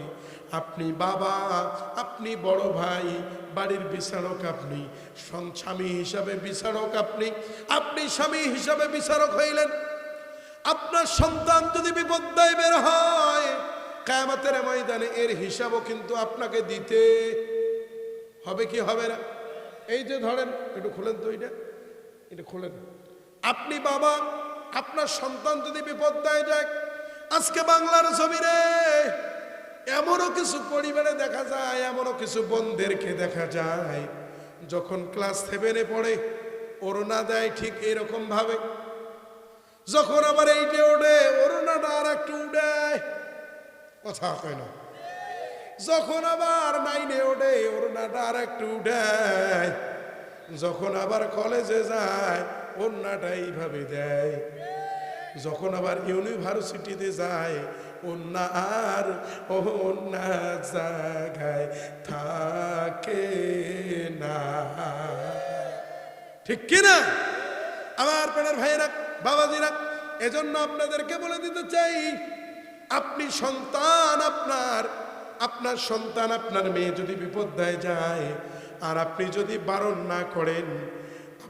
বারণ না করেন, কিয়ামতের ময়দানে আপনি বাবাকে কিন্তু আল্লাহর কাঠগড়ায় দাঁড়াতে হবে। আমার প্রাণের ভাইরা, সুলাইমান নবী বুড়িকে পাঠাই দিলেন, বুড়ি রে আমার বাবার দরবারে যাক, গিয়ে বল আমার আটার কাম নাই, বিশ্বাস চাই। বুড়ি আবার গাইছে, বুড়ি আরো 5 কেজি দিছে। কত হইল? বুড়ি আবার মনে মনে কয়, আল্লাহ আবার যেন সুলাইমানের দেখা পাই, আল্লাহ আমি যেন সুলাইমানের দেখা আবার পাই। আবার আসছে, আইসা দেখে সুলাইমান দাঁড়িয়ে। সুলাইমান বলে, বুড়ি রে কি বিচার পাইলি? বুড়ি কয়, আমি আরো 5 কেজি পাচ্ছি, 20 কেজি পাচ্ছি। সুলাইমান কয়, বুড়ি রে তুই কি বিচার চাইস না আটা চাইস? সেটা ভালো করে কত কর। বুড়ি কয়, আমি তো বিচারে চান, তাহলে আডারে চলকা যা, আবার ক আডার কাম নাই, মুই বিচার চান। আবার গেছে, আবার যাওয়ার পরে বলে, আল্লাহর নবী দাউদ, আমি বিচার চাই, আটা চাই না। আল্লাহর নবী দাউদ এবার বুড়ি রে আরো 20 কেজি দিছে। কতলে হয়েছে? বুড়ি কয়, আমি তো এতগুলো আটা নিতে পারবো না। দাউদ নবী বলতেছে, ঠিক আছে, আমি নিয়ে যাওয়ার ব্যবস্থা করতেছি। দাউদ আলাইহিস সালাম ওই 40 কেজি আটা নিয়ে যাওয়ার ব্যবস্থা করলেন। রাস্তায় দাঁড়িয়ে বলেন তো কে? গঙ্গাছড়া থানার ওসি রাস্তা দাঁড়িয়ে কে? একটু সবাই বল, ওসি বলে। রাস্তায় দাঁড়িয়ে সুলাইমান। আমার পাড়ার ভাইয়েরা, রাস্তায় দাঁড়িয়ে আছেন সুলাইমান আলাইহিস সালাম। বুড়ির সাথে যখন ওই ব্যক্তি আটা নিয়ে আসতেছেন, সুলাইমান নবী বলে, বুড়ি রে তুই কি বিচার পাইলা? বুড়ি বলতেছে, 40 কেজি পাইছি। সুলাইমান নবী কয়, বুড়ি রে তুই কি বিচার চাস না আটা চাস? বুড়ি কয়, আমি তো বিচার চাই। তাহলে আটা নিলুকে যা বাচ্চা গিয়ে ক আমার আটার কাম নাই, বিচার চাই। এবার বুড়ি কয়, সুলাইমান তুমি যতবার বলছো আমি গেছি, এবার যদি যাই আমার মন বলে আর আটা আমাক দিবেন নাই, যা দেশে সব কাইরা নেবে। সুলাইমান নবী কয়, তোর আটা যদি কাইরা নাই এর রিস্ক আমি, তুমি আবার যাও, গিয়ে কও আমার আটার কাম নাই, আমি বিচার চাই। বিগত দিনে এক শ্রেণীর জারস নামক প্রশাসন বিনা দোষে বিনা অপরাধে আলেমদের গায়ের মধ্যে গুলি করেছে। কথা বলেন ঠিক কিনা? এক শ্রেণীর জারস প্রশাসন ওই নাস্তিক স্বৈরাচারের কথা অনুযায়ী আমার কলিজার টুকরা ছাত্র যুবকদের গায়ে গুলি মারছে। কথা বলেন ঠিক কিনা? আমার প্রাণের ভাইরা, বিচার কাকে বলে দেখুন। সুলাইমান নবী আবার পাঠাইছে। বুড়ি আবার যখন গেছে বলতেছে, দাউদ নবী আমি আটা চাই না, বিচার চাই। দাউদ আলাইহিস সালাম এবার বুড়িকে আটকায় দিয়েছে। এ বুড়ি থাম, আমি তোকে 5 কেজি আটা দিলাম, খুশি মনে গেলি। 10 কেজি দিলাম, খুশি মনে গেলি। 40 কেজি দিলাম, খুশি মনে গেলি। আমার এখন আবার আসছিস, তুই আটা নিবি না, বিচার চাইস? আগে বল তোর পিছনে বুদ্ধিদাতা কে? তোকে বারবার কে পাঠাচ্ছে? এই বুদ্ধিদাতা কে? আগে বুদ্ধিদাতার নাম ক। বুড়ি বলতেছে, ইযু ক্বালা লাহু সুলাইমান।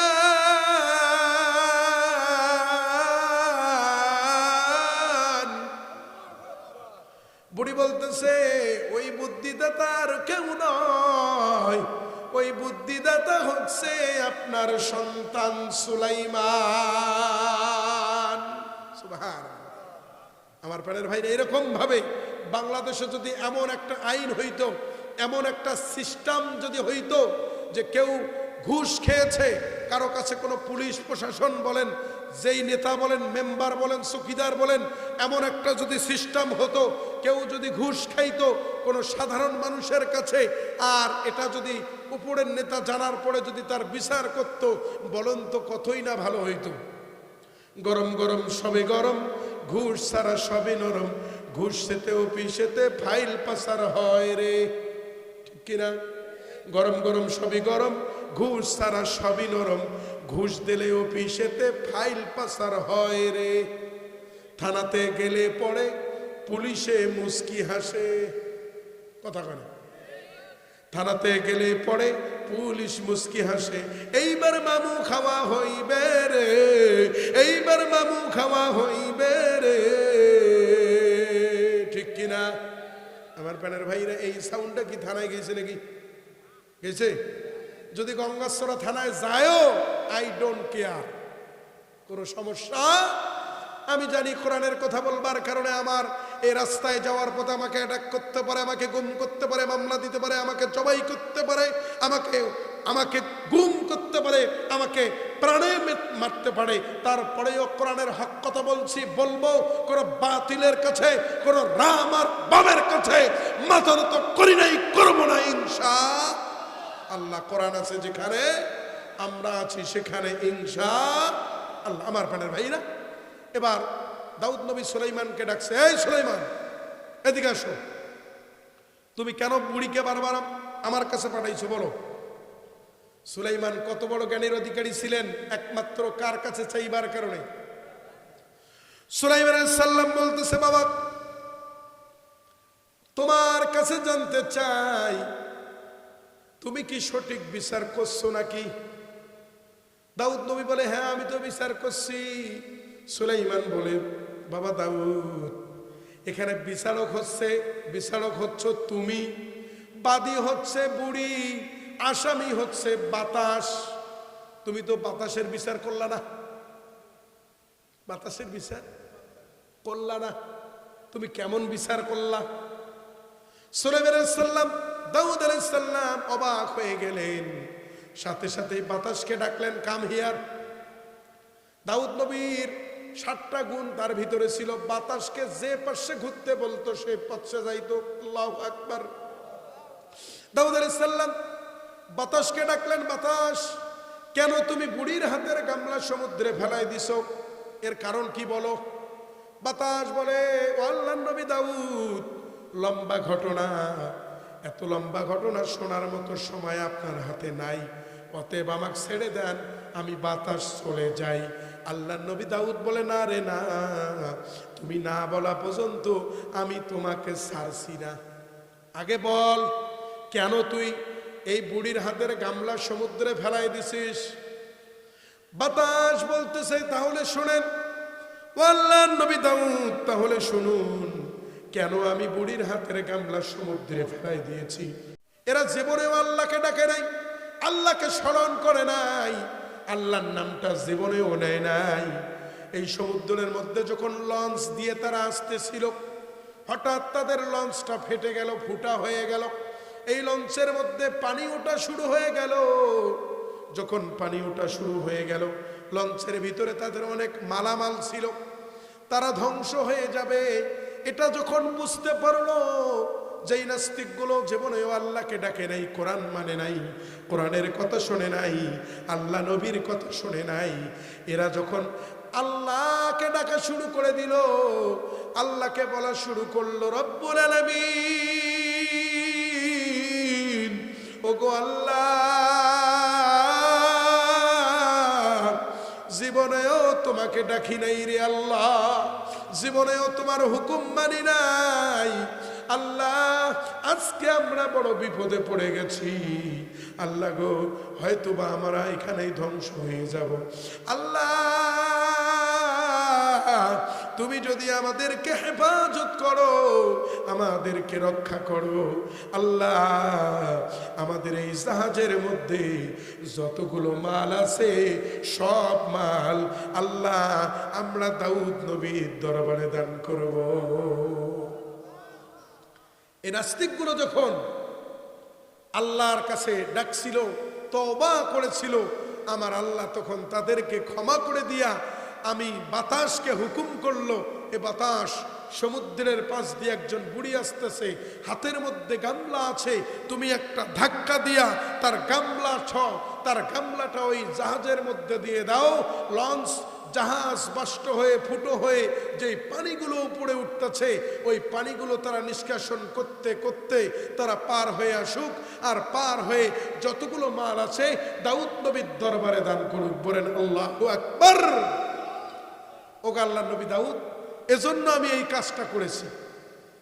এবার সুলাইমান নবী কয়, বাবা ও বাবা, এইবার হবে আসল বিচার। ওই জাহাজের মধ্যে যত মাল আছে সব মাল বুড়ি পাবে না তোমার দরবারে থাকবে? বুঝছেন? আল্লাহ নবী দাউদ কয়, কথা তো ঠিক, ওই জাহাজের মধ্যে যত মাল আছে সব মাল পেয়ে গেলেন কে? বুড়ি।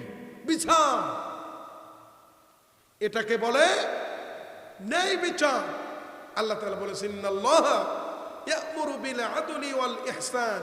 আল্লাহ বলেছেন তোমরা ন্যায় বিচার করো, ইহসান করো। সেই বিচার কি বাংলার জমিনে আছে? এক হাজি বাড়ির বিচার টিচার করি বাড়ি এসছে, বাড়ি আসার পরে যখন তার বউকে বললো ভাত দাও, খাই, ভাত দিল, তা দেখে মুরগির গোস্ত সাথে আলুও আছে। হাজি বলতে যায়, মুরগি কোথায় পাইলাম? আমাদের বাসায় তো মুরগি নাই।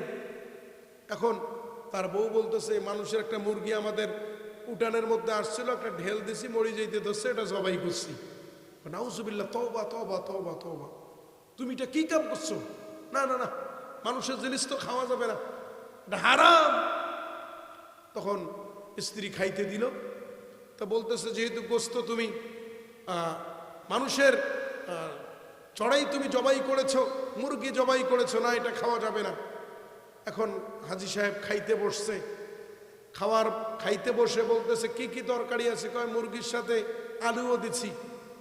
এখন হাজি সাহেব বলতেছে ঠিক আছে, গোস্ত দিও না, তবে আলু দাও, খাইতে হবে তো, গোস্ত দিও না, আলু দাও। এখন গোস্ত দিতে ধইরা, আলু দিতে ধইরা একটা গোস্ত পড়ছে। স্ত্রী তখন গোস্তটা উঠাই নিতে ধরছে, আর হাজি কয় সি সি সি সি, তুমি কিছুই শিখলা না গো, কি শিখলা তুমি? একটা হাজির বউ, কি শিখছো? আল্লাহ কি কইছে? রেজেকে যা আইছে তা খাও। এরকম হাজি আছে কি নাই? সুদে ঘুষে কাটলো জীবন, করলো দুর্নীতি, এমন লোক হয় যদি আবার মসজিদের সভাপতি। আর উচিত কথা বলতে গেলে আমগো চাকরি নাই ভাইরে। কথা কয় না?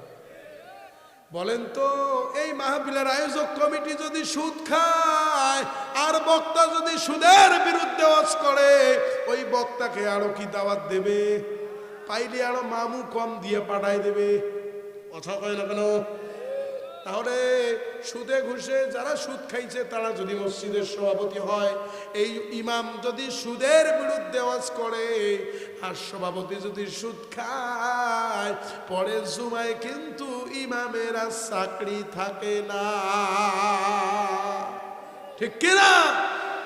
সুদে ঘুষে কাটলো জীবন, করলো দুর্নীতি, এমন লোক হয় যদি আবার মসজিদের সভাপতি।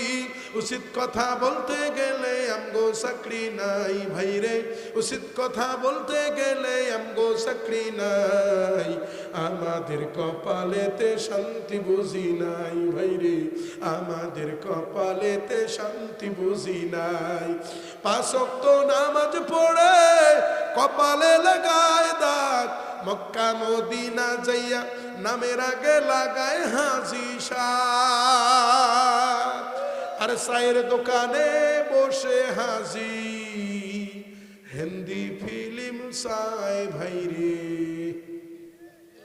হিন্দি গানের তালে তালে পা দুইটা নাচায় ভাইরে, হিন্দি গানের তালে তালে পা দুইটা নাচায়।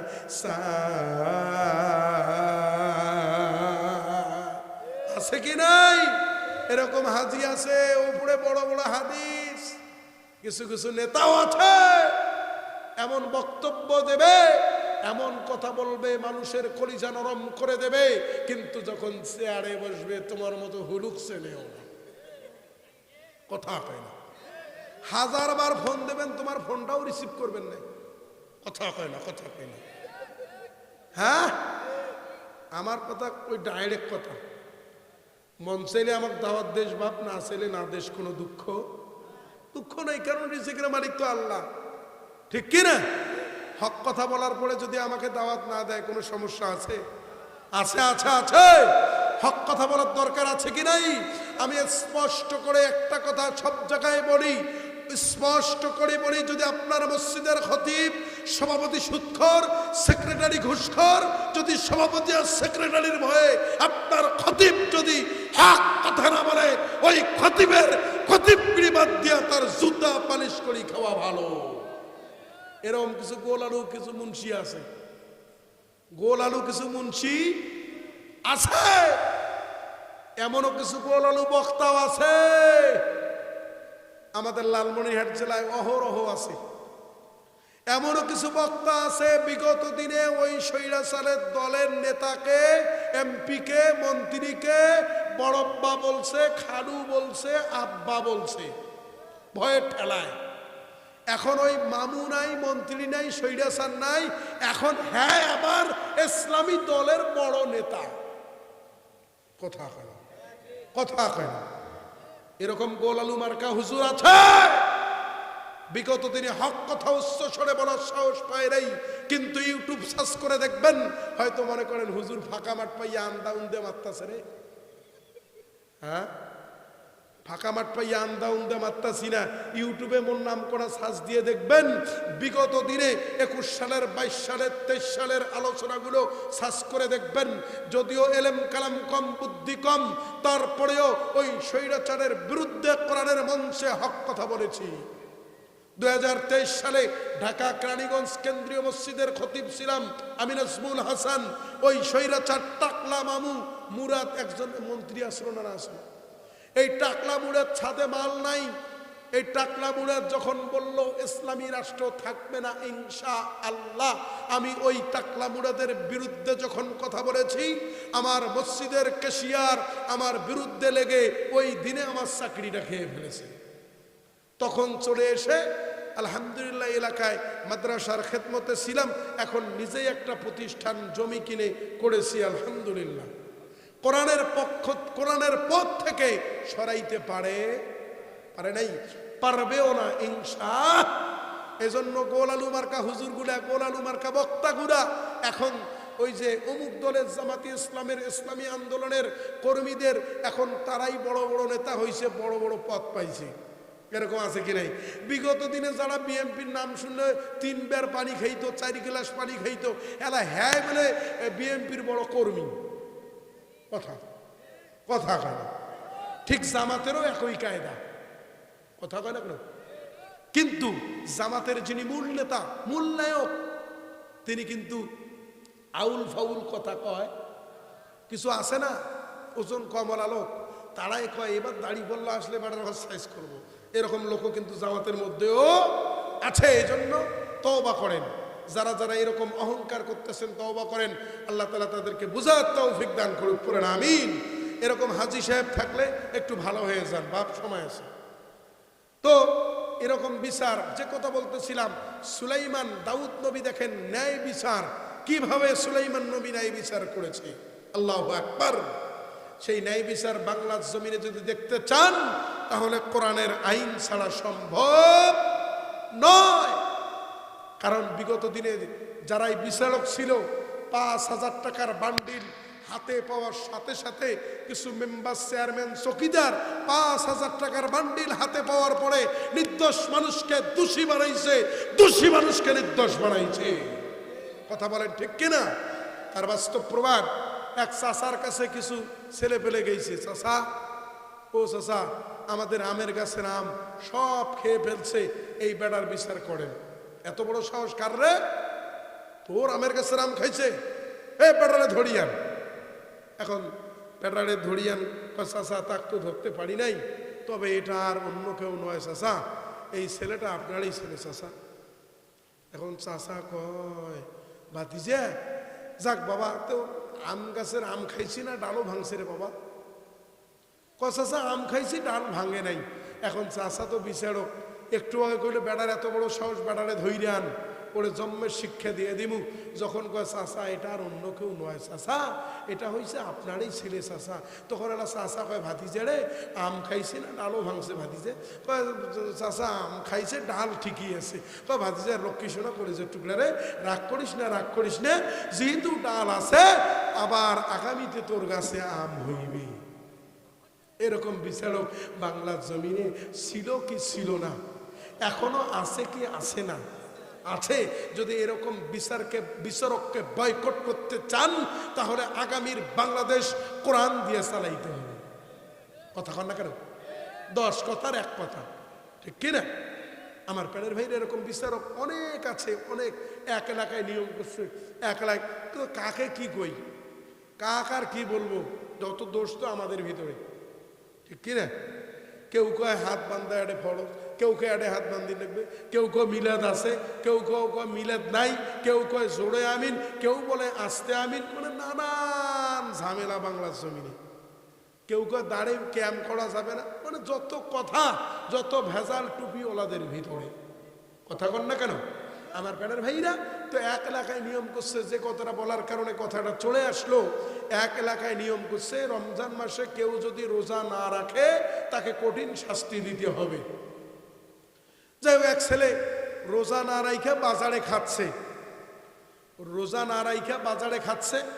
এখন ওই ছেলেকে ধরিয়ে আনছে চাচার কাছে, চাচা ও মাতবর চাচা, দেখছেন দেখছেন এই বেটা আপনি আইন করছেন রমজান মাসে কেউ যেন প্রকাশ্য দিবালোকে খাইতে না পারে, কেউ যেন রোজা নষ্ট না করতে পারে, আপনি আইন করছেন। আর এই বেটার এত বড় সাহস বে, বাজারত খাই চলবে, এক ধরিয়ে আনছি চাচার বিচারটা করো। এখন মাতবার চাচা পায় ভাতিজা, ওরে ভাতিজা ওই বেটারে গাছের সাথে বান্ধে রে বাবা, আমি সকালের নাস্তাটা কইরা আসি, তার বিচারটা করব। কি বুঝলেন? যার কাছে বিচার চাওয়ার জন্য কইছে ওই বেটা নিজেই রোজা নাই। ভাতিজা যাক আনছিস ধরি দেখ বান্ধে, মুই সকালের নাস্তাটা করিয়ে এসব, তারপর আর বিচার করিম। এরকম এরকম কিছু বিচারক বাংলা জমিনে ছিল কি ছিল না? এরকম বিচারক কারা কারা দেখতেছেন একটু হাত তোলেন। দেখছেন দেখছেন দেখছেন এরকম বিচারক দেখতে চান? যায় নিজের রোজা নাই, ফির যায় নিজের রোজা না থেকে আর একজনের বিচার করবে, এরকম বিচারক দেখতে চান? হ্যাঁ, এই যে দেখেন আপনারা এত সুন্দর করে ওয়াজ করার পরেও আপনাদের তাল ঠিক নাই। কি ঠিক নাই? আর হামা যদি এক না কথা ভুল করছি, ওরে বাবা, এ শুনছিস, এ মানার মা শুনছিস, শুনছিস আমার মসজিদের ইমামটা নামাজ ভুল করছে, এটা মন করে থাকে রে। কয় না কয় না, কয় মানার মা শুনছিস, আবার সাত দোকানে যা কয় গেন্দুর বাপ, আরে আমার ইমামটা যে মন করে থাকে রে, এ নামাজত বসেও কেমন ভুল করে ইমামটা। তাহলে দেখেন ইমাম একটা ভুল করলে মনে হয় যে একে মাইকেল করি দেয়, যা ইমামের বিরুদ্ধে লাগি থাকে। এরকম আছে না নাই? অ্যাক্সিডেন্ট লোক ফির ইমামের বিরুদ্ধেও লাগে, ওনার চাকরিটা কেমনে খাইবি? আছে না নাই? আছে না নাই? আছে।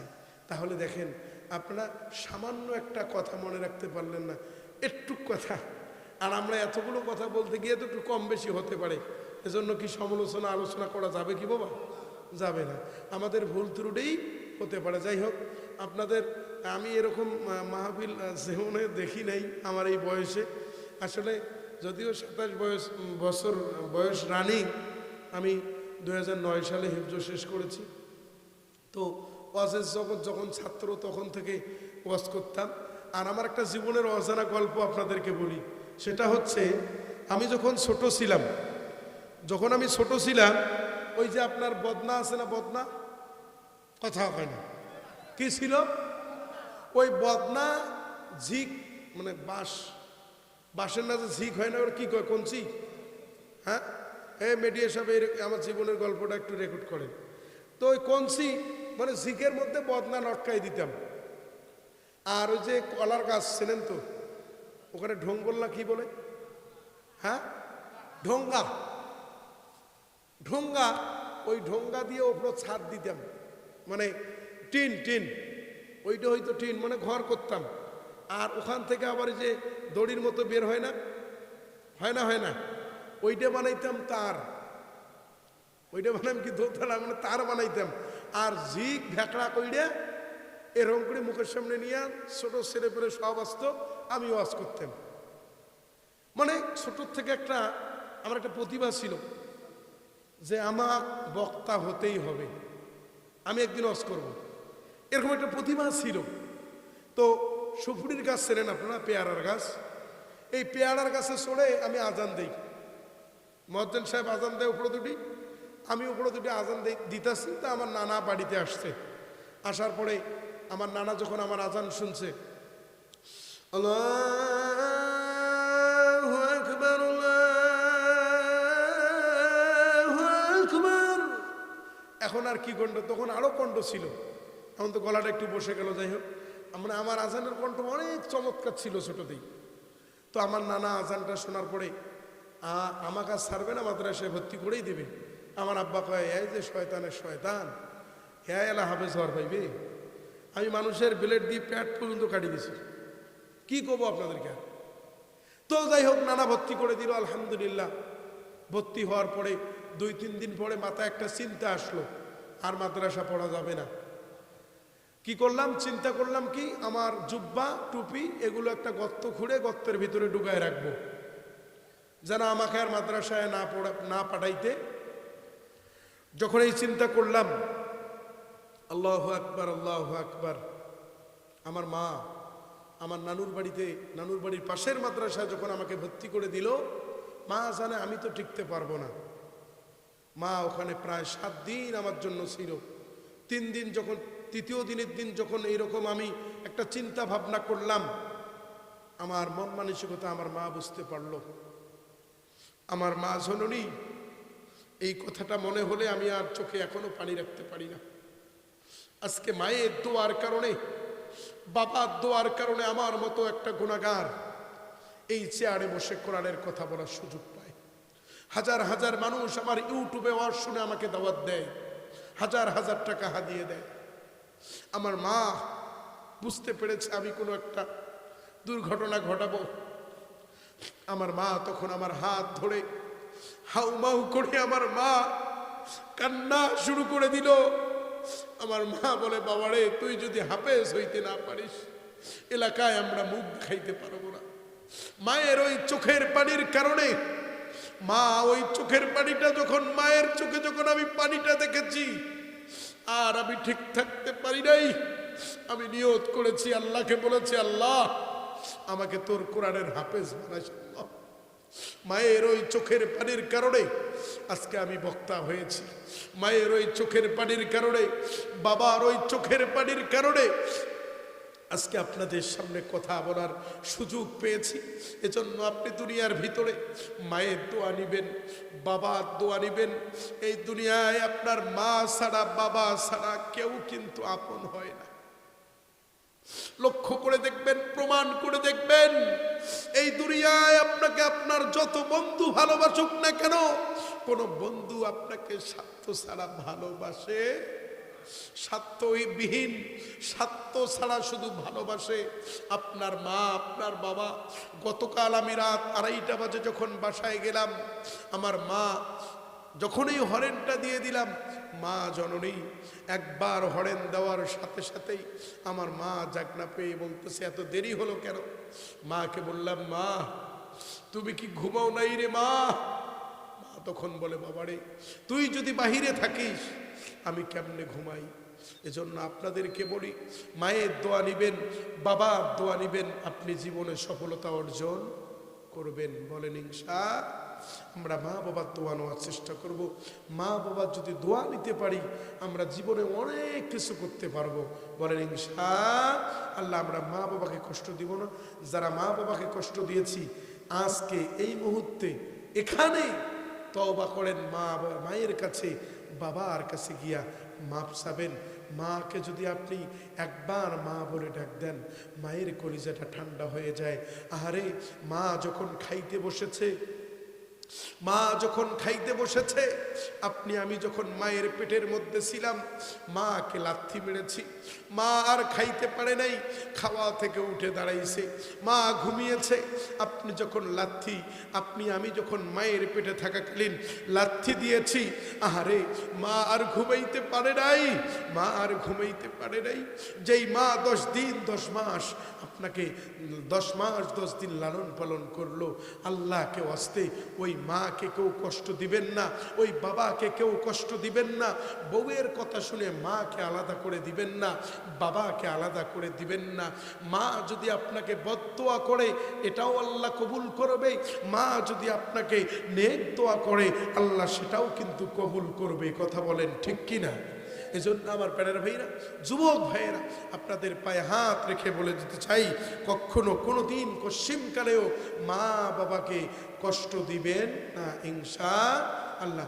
যতটুকু কথা বললাম, যতটুকু আলোচনা শুনলাম এবং আমি বললাম, আল্লাহ আমাকে বনাইলো, আল্লাহ তাআলা এই আলোচনা অনুযায়ী আমাদের সবাইকে চলবার আল্লাহ তাআলা তৌফিক দান করুক। সবাই পড়েন আল্লাহুম্মা আমিন।